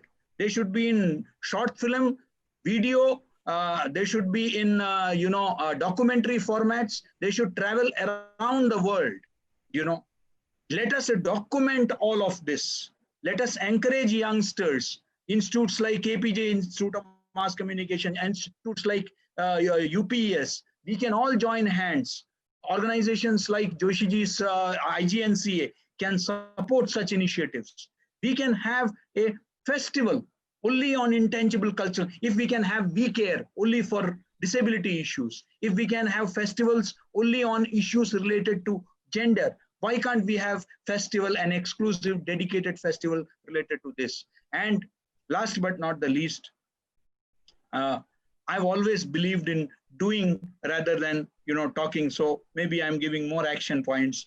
My suggestion is let Lok Samvad Sanstha start an internet radio. It won't cost you much. It won't require that kind of an infrastructure. It is an internet radio station which would be accessible across the world. I have seen in this in this participation list, even friends from Bangladesh and Pakistan who are present here. They all can listen in. They all can tune in. Let us have, this and an exchange, a resource center, which I had conceptualized for community radio, wherein we collect, compile intangible cultural heritage from the world over and run on this internet radio. I think that we should be thinking on those lines, and only then let us not depend on the so-called mainstream media or beg them all the time for coverage. Let us do it ourselves. Let us draw our own rules. Let us start our own media and let them follow us. Thank you very much for inviting me. I hope, Dr. Venugopal, I have not taken much time, more than that was allocated to me. Thank you so much. Thank you. Thank you, Dr. Suresh, enlightening us. And in fact, he has just mentioned some of the 2-3 points. He has highlighted the insensitivity of the media regarding intangible heritage related aspects. Then especially the second point, that in the face of this pandemic, what is the effect of intangible heritage and pandemic? We are not. That is the theme for today, this year's International Day of Indigenous People, actually. So we are not touched much on that one. In this one, I would like to inform you that you belong to Kerala, and 2018 flood, you are aware of that. That was more visible on that one. And our center, the Center for Intangible Studies at Kalady University, immediately jumped to that one. And we had brought in the best in the world who work ICROM, International Center for Conservation, and ICOMOS to the famous Muslim heritage area in near that. And we have continuously trained youth volunteers to get information and work with based on that one, as well as to Aramala. So, and we have from there onwards, we have been working on the disaster related aspects of resilience of intangible heritage. And in fact, we worked on the Pokali, the salt resilient. So sustainable development related to resilient disaster management, the practical aspects of intangible heritage, we are taking care of that one.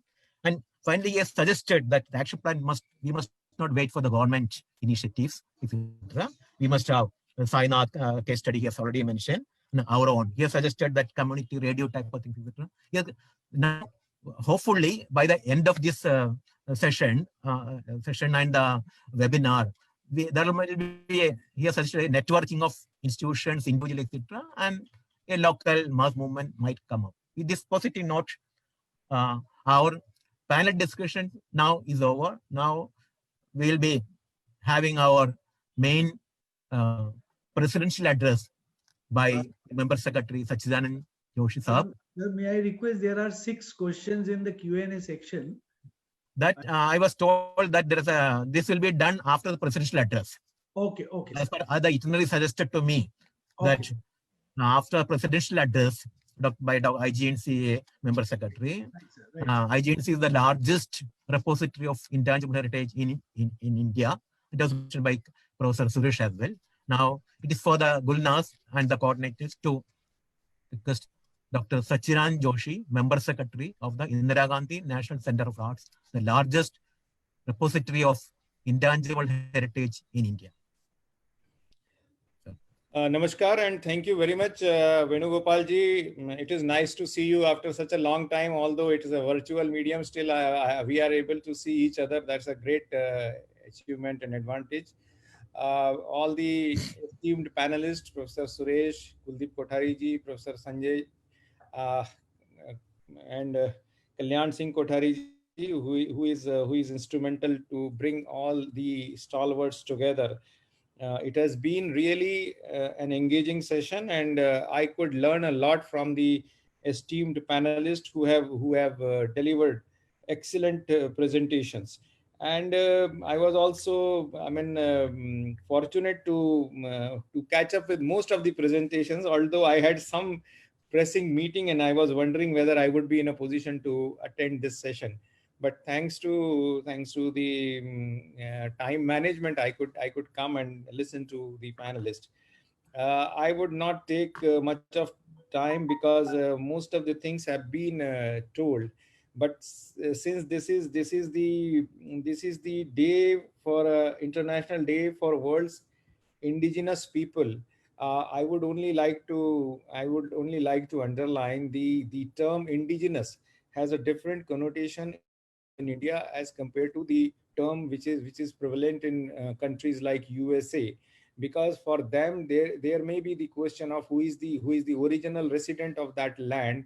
But in India we do not have that kind of a problem, and everyone in India is the original habitant of this land. So nobody has come from outside, we all belong to this land.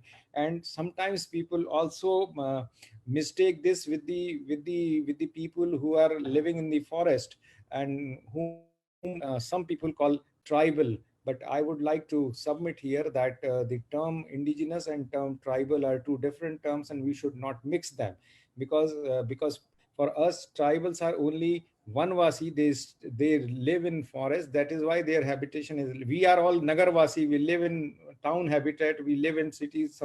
Someone is Gramvasi and they are Vanvasi. We both share a lot of things in common, and the culture and the heritage. So there should not be any conflict as far as the indigenous people is concerned in India, and that point has to be very, very clearly thought of. For us, there are different issues. I do not deny that there aren't any issues, but there are issues which are much different and which are much stronger as far as the debate is concerned. Since I am a student of media, and I happen to be the Vice Chancellor of the University of Journalism and Mass Communication for 10 years. And today I am a student of culture. So I have a kind of a hybrid combination which may help in taking this deliberation to some conclusive stage. Yes, of course, the matter related to intangible cultural heritage has been grossly neglected as far as the Indian academia is concerned. I don't know how many students really know about the exact meaning of intangible and tangible culture. Most of the students may not even be aware of the difference between intangible and tangible culture. And so the entire problem starts from there itself. In fact, I am not exaggerating if I am saying that even most of the teachers who teach history or some other subject do not differentiate and cannot differentiate between tangible and intangible culture. And that is the major problem. That is the major issue which we must address. We must find out. But then there are traditions in our country which are very important and which are prevalent and which should be documented and which should be taken care of. I know that things are moving so fast because of the rapid industrialization and because of the rapid so-called development. Whatever we call, I mean, putting up structures, putting up buildings, putting up huge factories do not in fact really endorse the development. But unfortunately, those are the parameters of development, and in that process, uh, our artists have become laborers. That is unfortunate problem. The custodians of our indigenous, our intangible cultural heritage, the custodians and the creators of our intangible cultural heritage somehow has been transformed into the laborers, and then somebody who was working in their own habitation as an artist. Maybe he may be creating some beautiful piece of art through wood, through mud, through textile, is coming to the town in search of his livelihood. Unfortunately, the entire society did not care for the livelihood of these people, and that is why they are somehow compelled to leave their artistic work and come to the various cities for doing that kind of a work. When Venugopalji was suggesting that IGNCA is the biggest institution as far as the intangible cultural heritage is concerned, I would like to only give you two small examples which are not out of context. One is a tradition of Ramman. This Ramman tradition is a tradition from Uttarakhand, and there is a village near Joshimath known as Salu. There are in fact twin villages. One is Salu and another is Dungri. So this Salu Dungri villages, I mean, they had the tradition of Ramman, which is a excellent storytelling tradition narrative, where they have the huge wooden mask of human height. Actually, these masks are from 4 to 5 feet, and they are being worshipped. These masks are being worshipped like a god, and the temples are created for these masks. So this tradition was vanishing very fast, and there was a time when only people belonging to the age group of say 70 to 80 were only there to know about the nuances of this Ramman tradition. When IGNCA came into the picture with the help of UNESCO, they started to revive this tradition, and slowly they also tried to train youngsters, not only in the art of Ramman, but also simultaneously putting it to some kind of an economically viable proposition.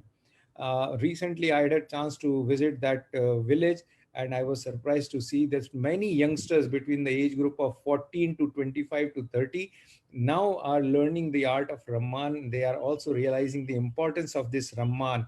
And not only this, 2 years back on 26th January parade, a young group of Ramman performers performed in the Republic Day parade. That was a matter of pride for all of us, that this entire tradition was revived. With the help of UNESCO, IGNCA did this project. Another similar project is very interesting, on which IGNCA is working on, is the tradition of Banni. Banni is a tradition, it is on the border of Kutch, Sindh, where the tradition is prevalent of Gujarate is some kind of a story or a narrative through which the various proverbs are being discussed among the villagers. They are of social relevance. They are of important significance. So those things are often discussed, and those things are often decided, and that tradition was vanishing because only 8 to 10 families were left in that entire Sindh region to know about those Guzarte. Those Guzarte are really brilliant piece of literature, brilliant piece of art, brilliant piece of performance, and brilliant piece of establishing the social narrative. Since Professor Suresh he's a stalwart of media education, I must tell you, they are excellent piece of narratives also. Now IGNCA is working to revive that tradition, to train people to explore possibilities of having this tradition in some other villages, in nearby places in Kutch or in other places. That kind of a documentation is going on, and that process is going on. Another important tradition which I found was Halma tradition in Madhya Pradesh, with the Bhil tribals in Jhabua. This Halma tradition is an excellent tradition where all the villagers and all the people belonging to the community come together and do some kind of a social work related to some social importance, some social relevance. Like in Halma, they try to build sort of tanks, and they try to build bunds so that the water is conserved.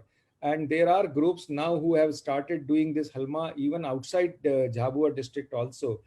You will not believe, on the call of that tribe, uh, 20 to 30,000 people gather at one place and they start doing the work, and from morning to evening they finish off the work. Recently IGNCA did some documentation with this with these people who are doing Halma tradition, and there is a place known as Jana Pao, where the contour trenches were dug by the people in Halma tradition, and excellent documentation has been done. Why I am saying this is now today, because of this awareness, and today because of the use of the information technology, now students belonging to students who have graduated from Indian Institute of Technology or Tata Institute of Social Science, they have also joined this movement, and they are also sort of organizing the halmas for the villagers in Jhabua district. That is a remarkable tradition. We must go and see. I'm flagging all these 3, 4, 5 traditions is just to tell you, we know India is full of such traditions, and at each and every place we know. I mean, I'm only counting 3, 4, 5, but I know the esteemed experts would be in a position to count much more than that, and even the audience would be enlightened, and they may having n number of such traditions prevalent in their neighborhood.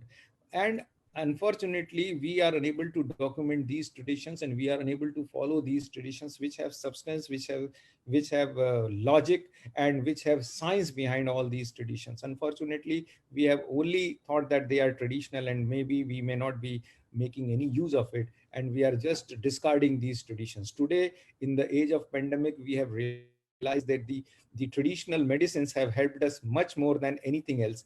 The traditional way of life has helped us in much more than anything else. So when we discuss this, we must also realize the importance, the long term effect of these things.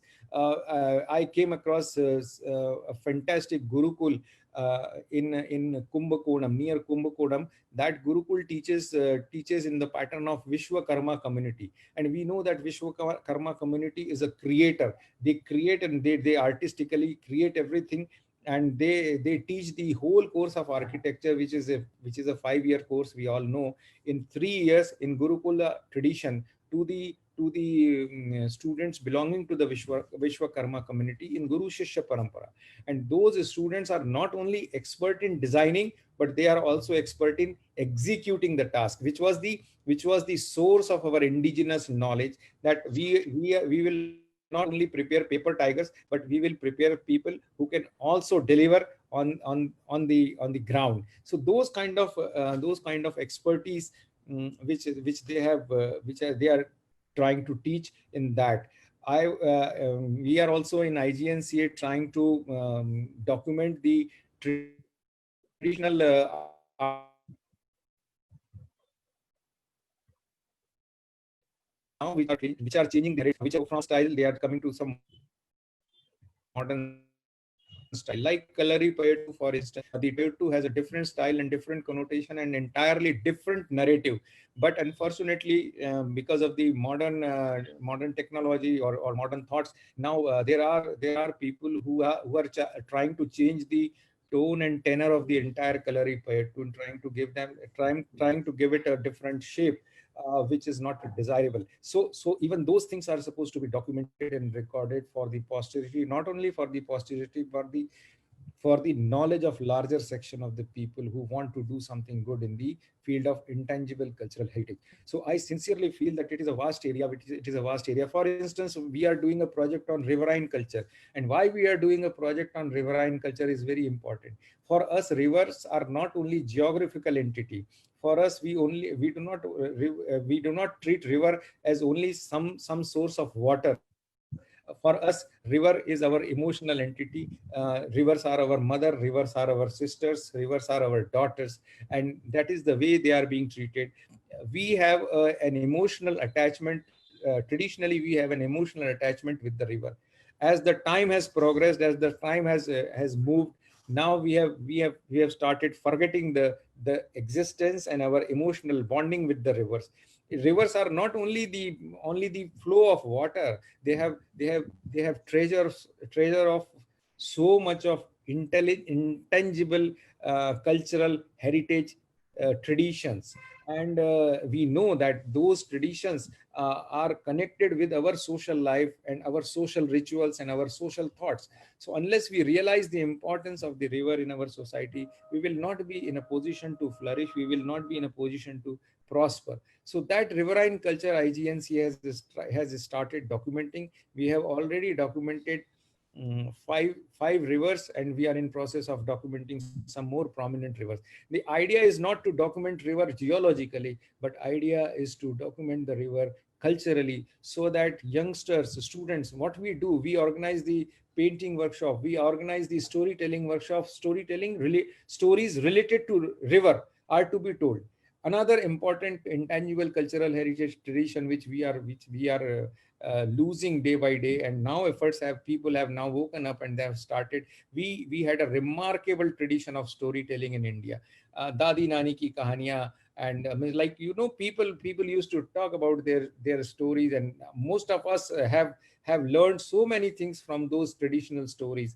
But today people do not have time, people do not have energy, and some people do not have even knowledge of the stories. Today you ask some parent to tell story to their kids, they will say, why don't you download this app, and that tells very good stories. But I think an app or a computer, the way computer or an app can tell the story, will not be the story which your parents or your grandparents might have told you. I mean, those are the things which we are lacking in the society.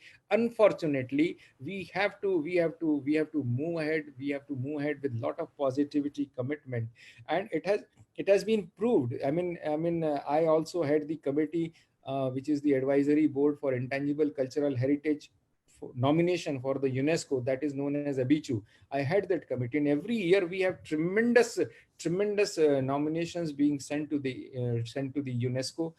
2 years back, Kumbh Mela tradition was given the status of a UNESCO World Heritage. We are also working on, as Professor Sanjay Mukherjee told, related to Durga Puja. We have also sent the nomination for Durga Puja in Kolkata. Music city of Chennai, traditional city of Ahmedabad. So many things we are doing, and we are trying to make our best effort. But I would again like to submit that still we lack the kind of information and interest which we should have. And unless we have that, we will not be in a position to preserve our intangible heritage the way which we should have been doing. Number two, unless we create enough awareness and give sufficient material for teaching and learning related to our intangible cultural heritage, our next generation will not be aware of the rich tradition, rich heritage our country possesses. I would not take much of your time, but would definitely like to submit that when we talk of the artist, we only talk of the artists who are at the upper strata of the society, because they are easily accessible on internet or a Facebook or a WhatsApp, and we often discuss about their problem, but we forget about the problem of the artist who survive on the day-to-day performances. They may be puppeteers, they may be tamasha, they may be third artists, they may be kalabazi, they may be bahurupiye, who earn their livelihood through daily performances.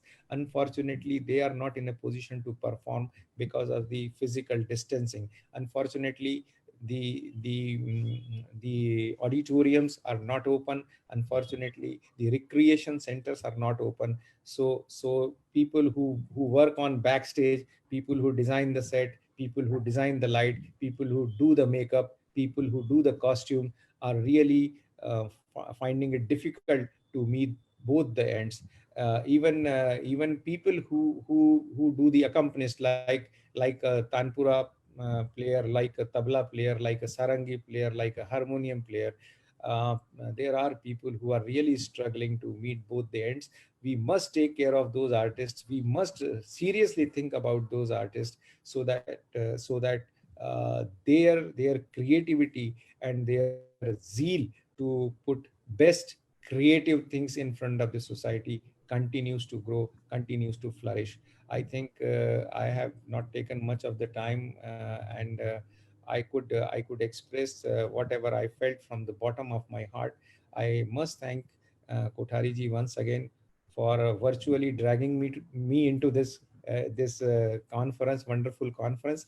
I had some other work, and I said that I'll not be in a position to join, but he some sort of adjusted sessions after sessions so that at least I could come and say a few words.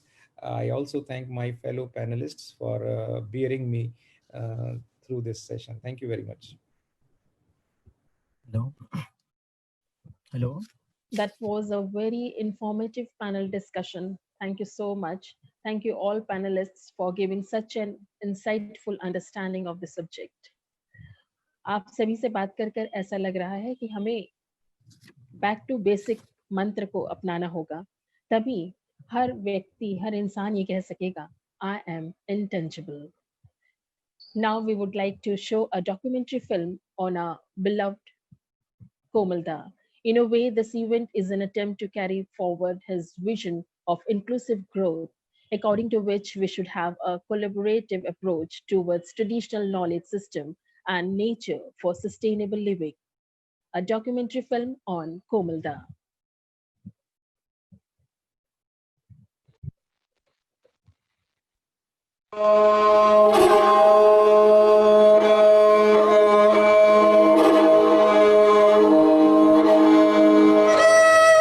Komalda, as he was known to most of his friends, was no ordinary man. He was not only a renowned ethnomusicologist, but also much more. He was one of the pioneers in the documentation of performing arts in India. For more than 50 years, Komalda researched and documented the performing arts of Rajasthan region. He has notable contributions to studies in many areas of folklore, in particular the study of musical instruments and oral traditions.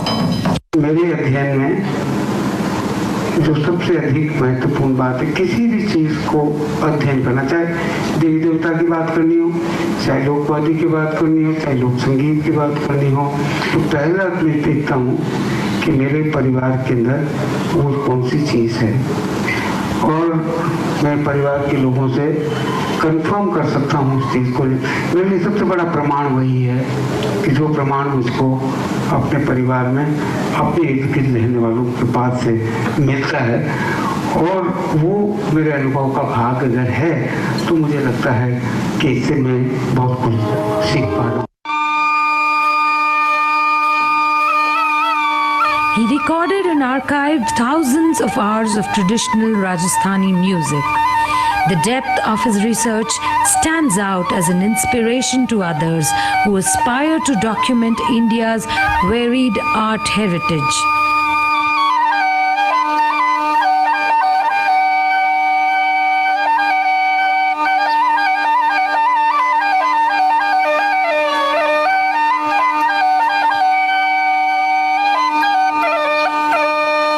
They have been collecting and documenting folk songs, folk tales, proverbs from Rajasthan. Rupayan has also published folk tales and collected material by traveling to the remotest regions on foot.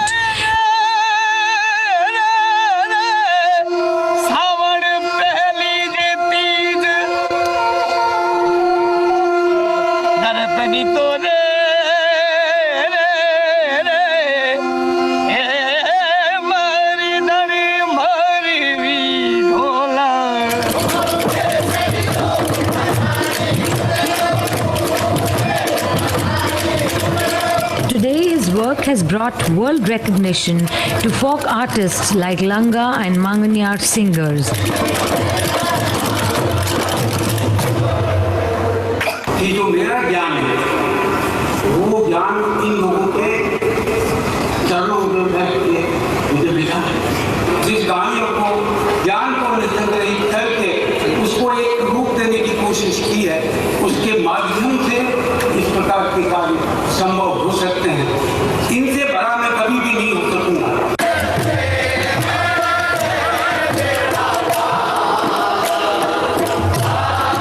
When Sangeet Natak Academy started the Lok Utsav, highlighting the various regional traditions of India, Komal Kothari played a vital role in bringing traditional maestros like Langa and Mangariyar communities.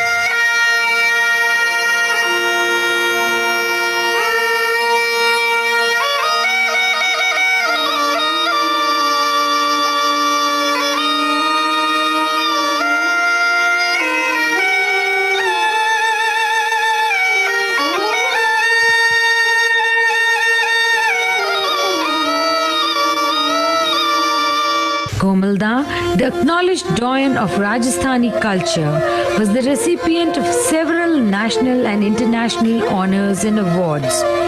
These include National Sangeet Natak Academy Fellowship, the Padma Shri, Hakim Khan Suri Award Foundation, Nahar Samman Puraskar, International Prince Claus Award, G.D. Birla Award, First Rao Sinha Award, and Padma Bhushan.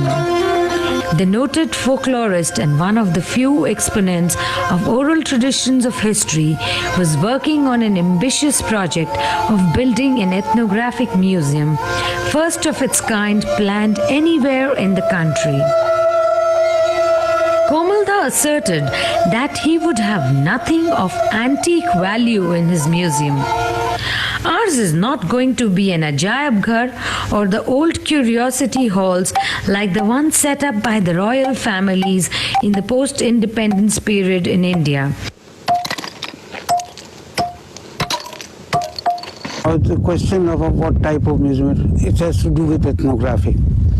But vision-wise, what we tried to decide is that people living anywhere, in villages, specifically, but 70% or more than that percent lives in the villages.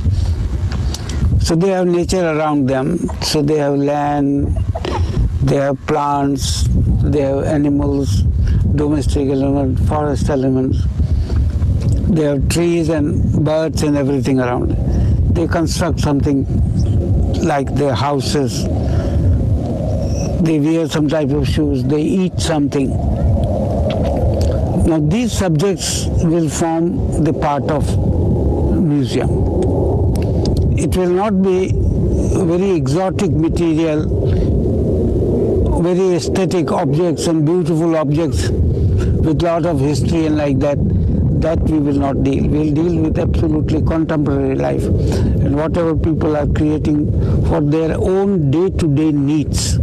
The dream project of this new museum would come up amidst natural ambience with hills, water, sand, plants, grass, abandoned stone mines in eco-friendly atmosphere.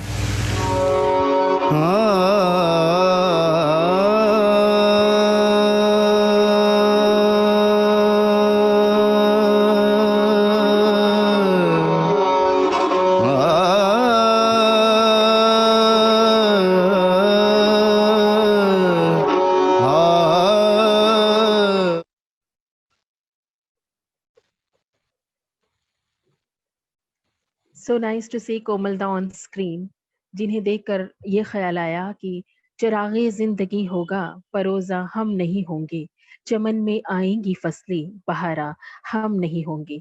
होगा तो वो एक ख्याल, एक view, एक thought जो हमारे अंदर होगा और हम सभी ये कह सकेंगे, yes, I am intangible. Now we would like to show a documentary on world famous Kalbelia community made by Indira Gandhi Center for Arts, New Delhi.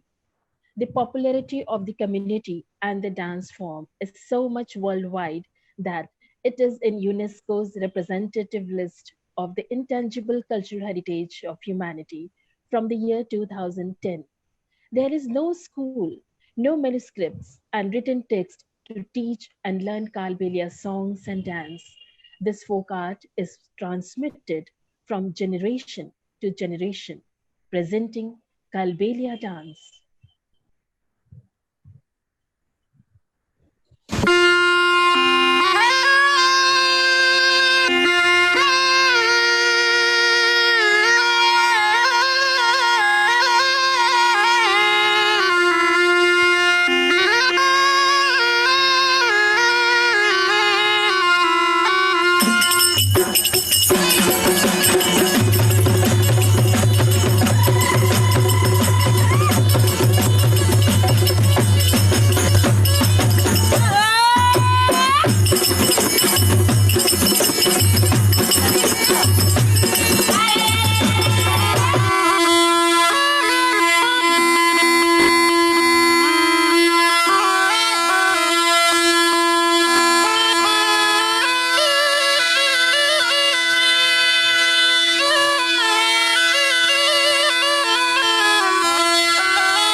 जाऊं जाड़ी वतन ढोल रे दमीड़े पर नहुए लाडे लड़ी तन बाजोटे बेआणू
That was Kalbelia dance. What an electrifying dance, a crowned rhythmic display of grace and suppleness of human body.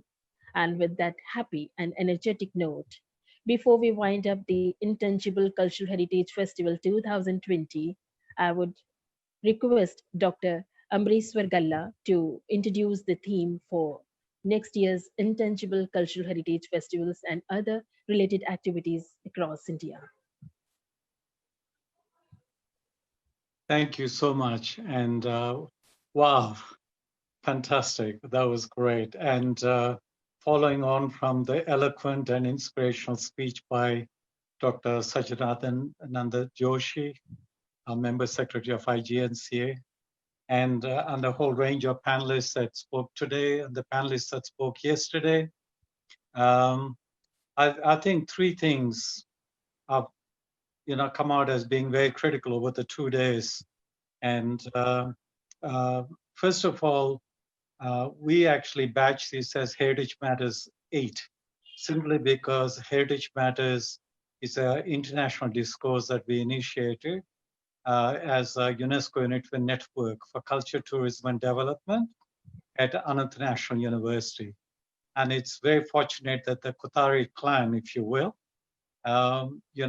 collaborated, and Dr. Venugopalv, and then IGNCA with the member secretary, and a whole range of, I cannot just list all the partners in this 2-day venture. Thank you to one and all. It's been wonderful. But three things really come out, very strongly in all of this. Number one is that in India, in all its complexity that Dr. Joshi was mentioning about, understanding what is intangible heritage, whether it's indigenous, whether it's any kind of cultural linguistic diversity frame in which you want to look at it, whatever frame you want to look at it, we need to understand, we need to raise awareness.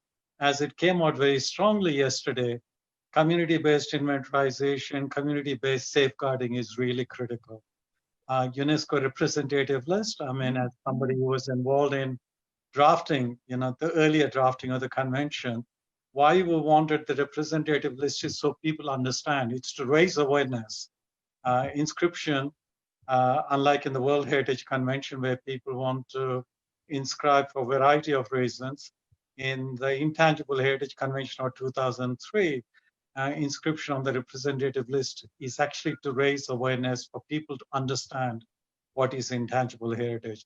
And I think that's number one thing that comes out very strongly over the last 2 days is we need to work out ways of dealing with awareness raising about safeguarding intangible heritage in India. In fact, as I mentioned yesterday in my keynote speech, safeguarding itself as a term and as a discourse is still very poorly understood in India because we're used to preservation, conservation, restoration, but safeguarding is safeguarding that which is living, because you can't conserve that which is living and freeze it in time. So we need to raise the awareness, we need to develop an understanding.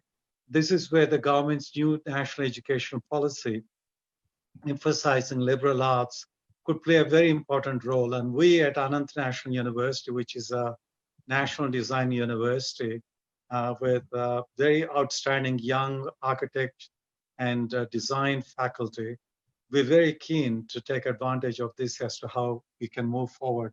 I'll give you an example. We deal with product design.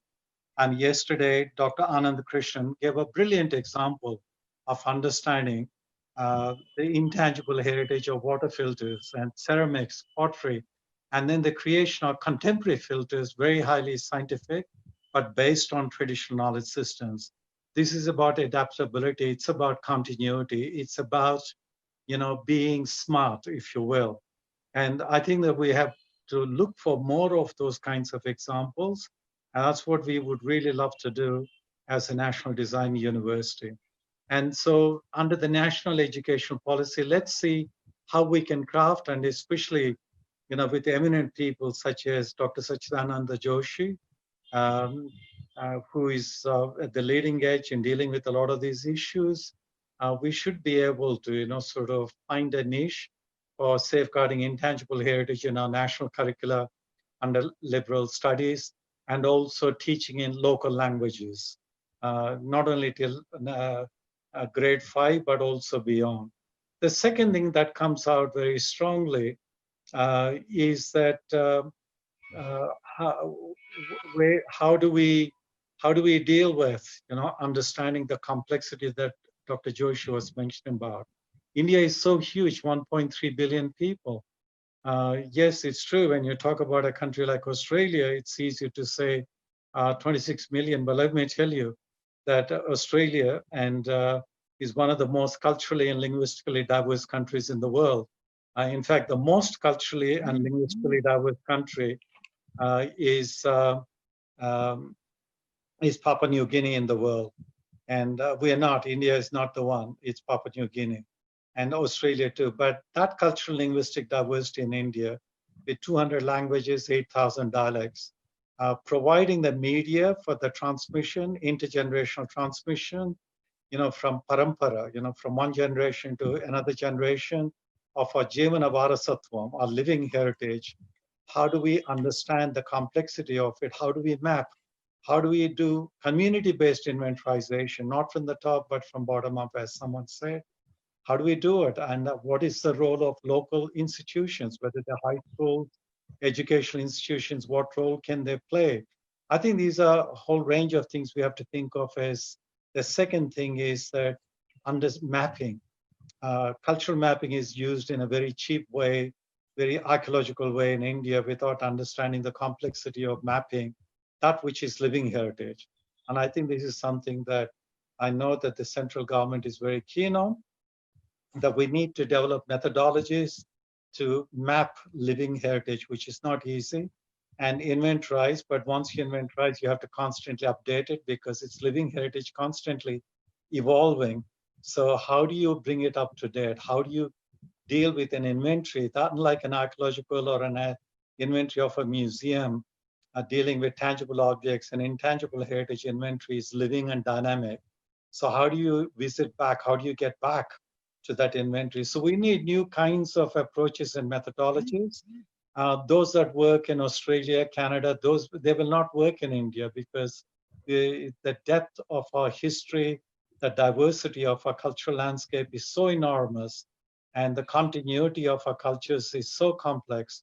We need to research and come up with methodologies, just as we need to research and come up with ways of dealing with product design in the marketplace. Yes, commodification was mentioned, but in that commodification, are we freezing in time? You know, people's lives in an anthropological past. Are we working like Dr. Anand Krishnan yesterday showed, working with the knowledge people in our communities to come up with new product design, and how do we go about it? The third thing, and the most important thing that I would like to mention is, and I know that Dr. Sachidananda Joshi and I, last time I was in his office, this is our conversation just before the lockdown, is how do we build a capacity? How do we build the capacity of our institutions? How do we build the capacity of communities in safeguarding? Not just documentation. Documentation is only a means to something. It's not an end in itself. Documentation is a means to safeguarding, but how do we build the capacity at the community level, at the institution level, at the education level, at the national level? So we need, you know, a very structured, policy-driven national capacity building program that is decentralized. Very much, I mean, there are models in the world to do this. We don't have to look very far. Canadian Heritage Information Network, when they started 20 years ago, they took a decentralized approach to everything. You know, if you think of the First Nations, it's at the band level. If you think of other communities, it's at the local level.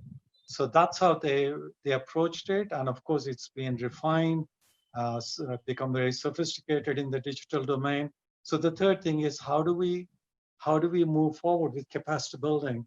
So those are three challenges that I'll leave with you over what we've learned over the last 2 days. This has been a phenomenal collaboration during the pandemic, where we're able to reflect, be reflexive, and confront some of the challenges that we have. Now, what is it that we can do, you know, at Anand National University?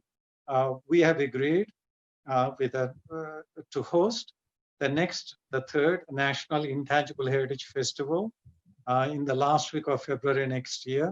It starts on the 25th of February, finishes on 28th night, which is full moon. So we are partnering with Sahapedia and their Heritage Walks program, you know, to have a full moon Heritage Walk in Ahmedabad. So it's 4 days. So the last 4 days of February, please come to Ahmedabad to Anand National University. We are inviting you. You'll hear more about it as we go along because of the pandemic. We're still in the planning stages.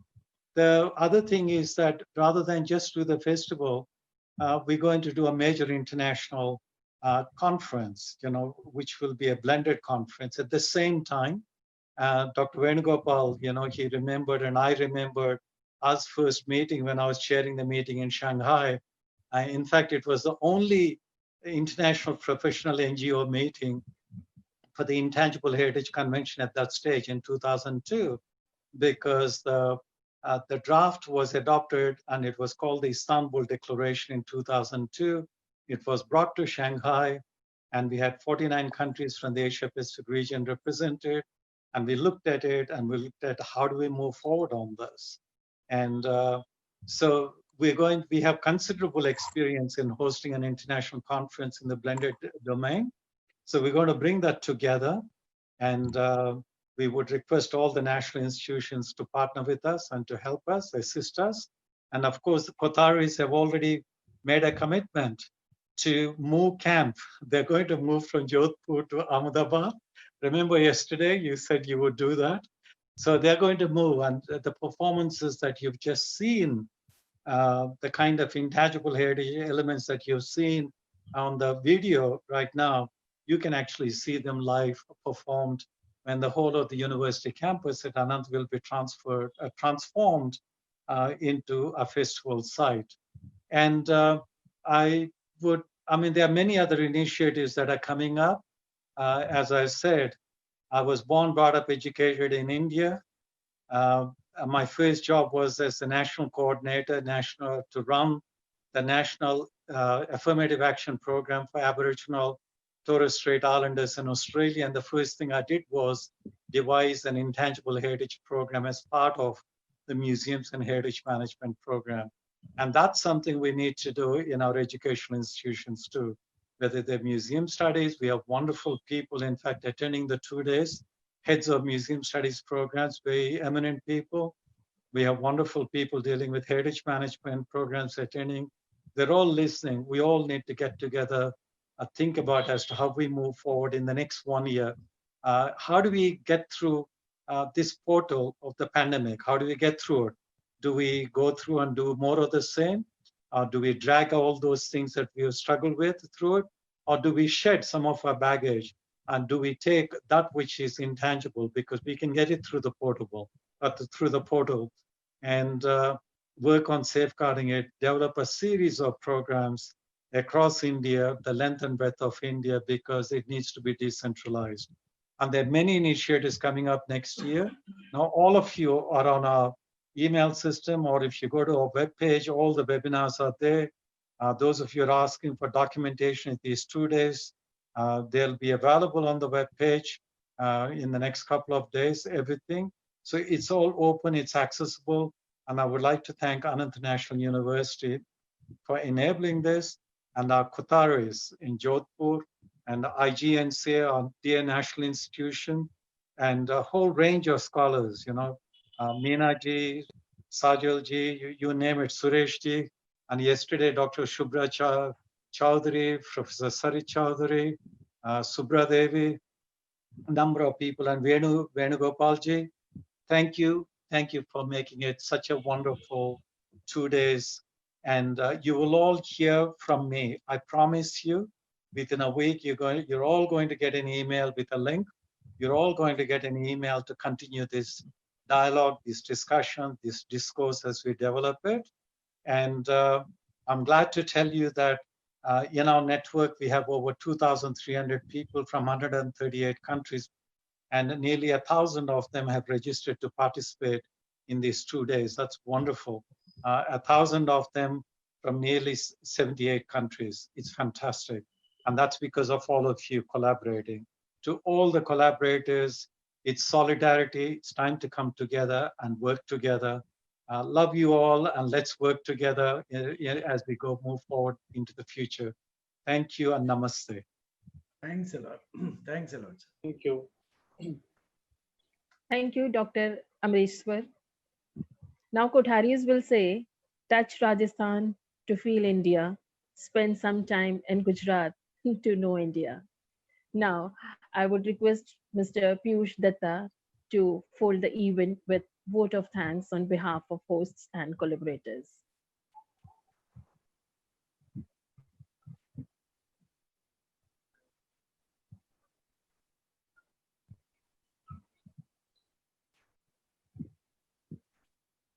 This is the saddest word to say goodbye. India is known for the rich heritage of Rajasthan, the fertility of Punjab, the festivals of Gujarat, the valor of Maharashtra, the sweetness of Bengal, the worship of Odisha, the hard work of Haryana, the art of Assam, the taste of Andhra, the beauty of Kashmir, the hospitality of Uttar Pradesh, the modernization of Delhi, the celebration of Tamil Nadu, the spectrum of Northeast Seven Sisters, and a never-ending list of culture specialities. In spite of all these, India is always better known for its unity in diversity. Yes, Anekta mein ekta hai Hind ki visheshta. Long live Indian civilization. Aaiye hum sabhi kahein, I am intangible. Yes, I am intangible. Thank you so much.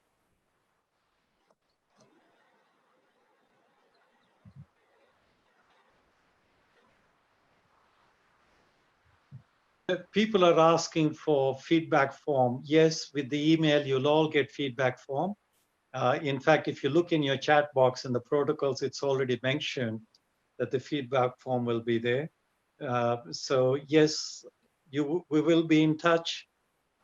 This is not a flash in the pan. This is at the start of a dialogue with all of us as partners. This is a new beginning.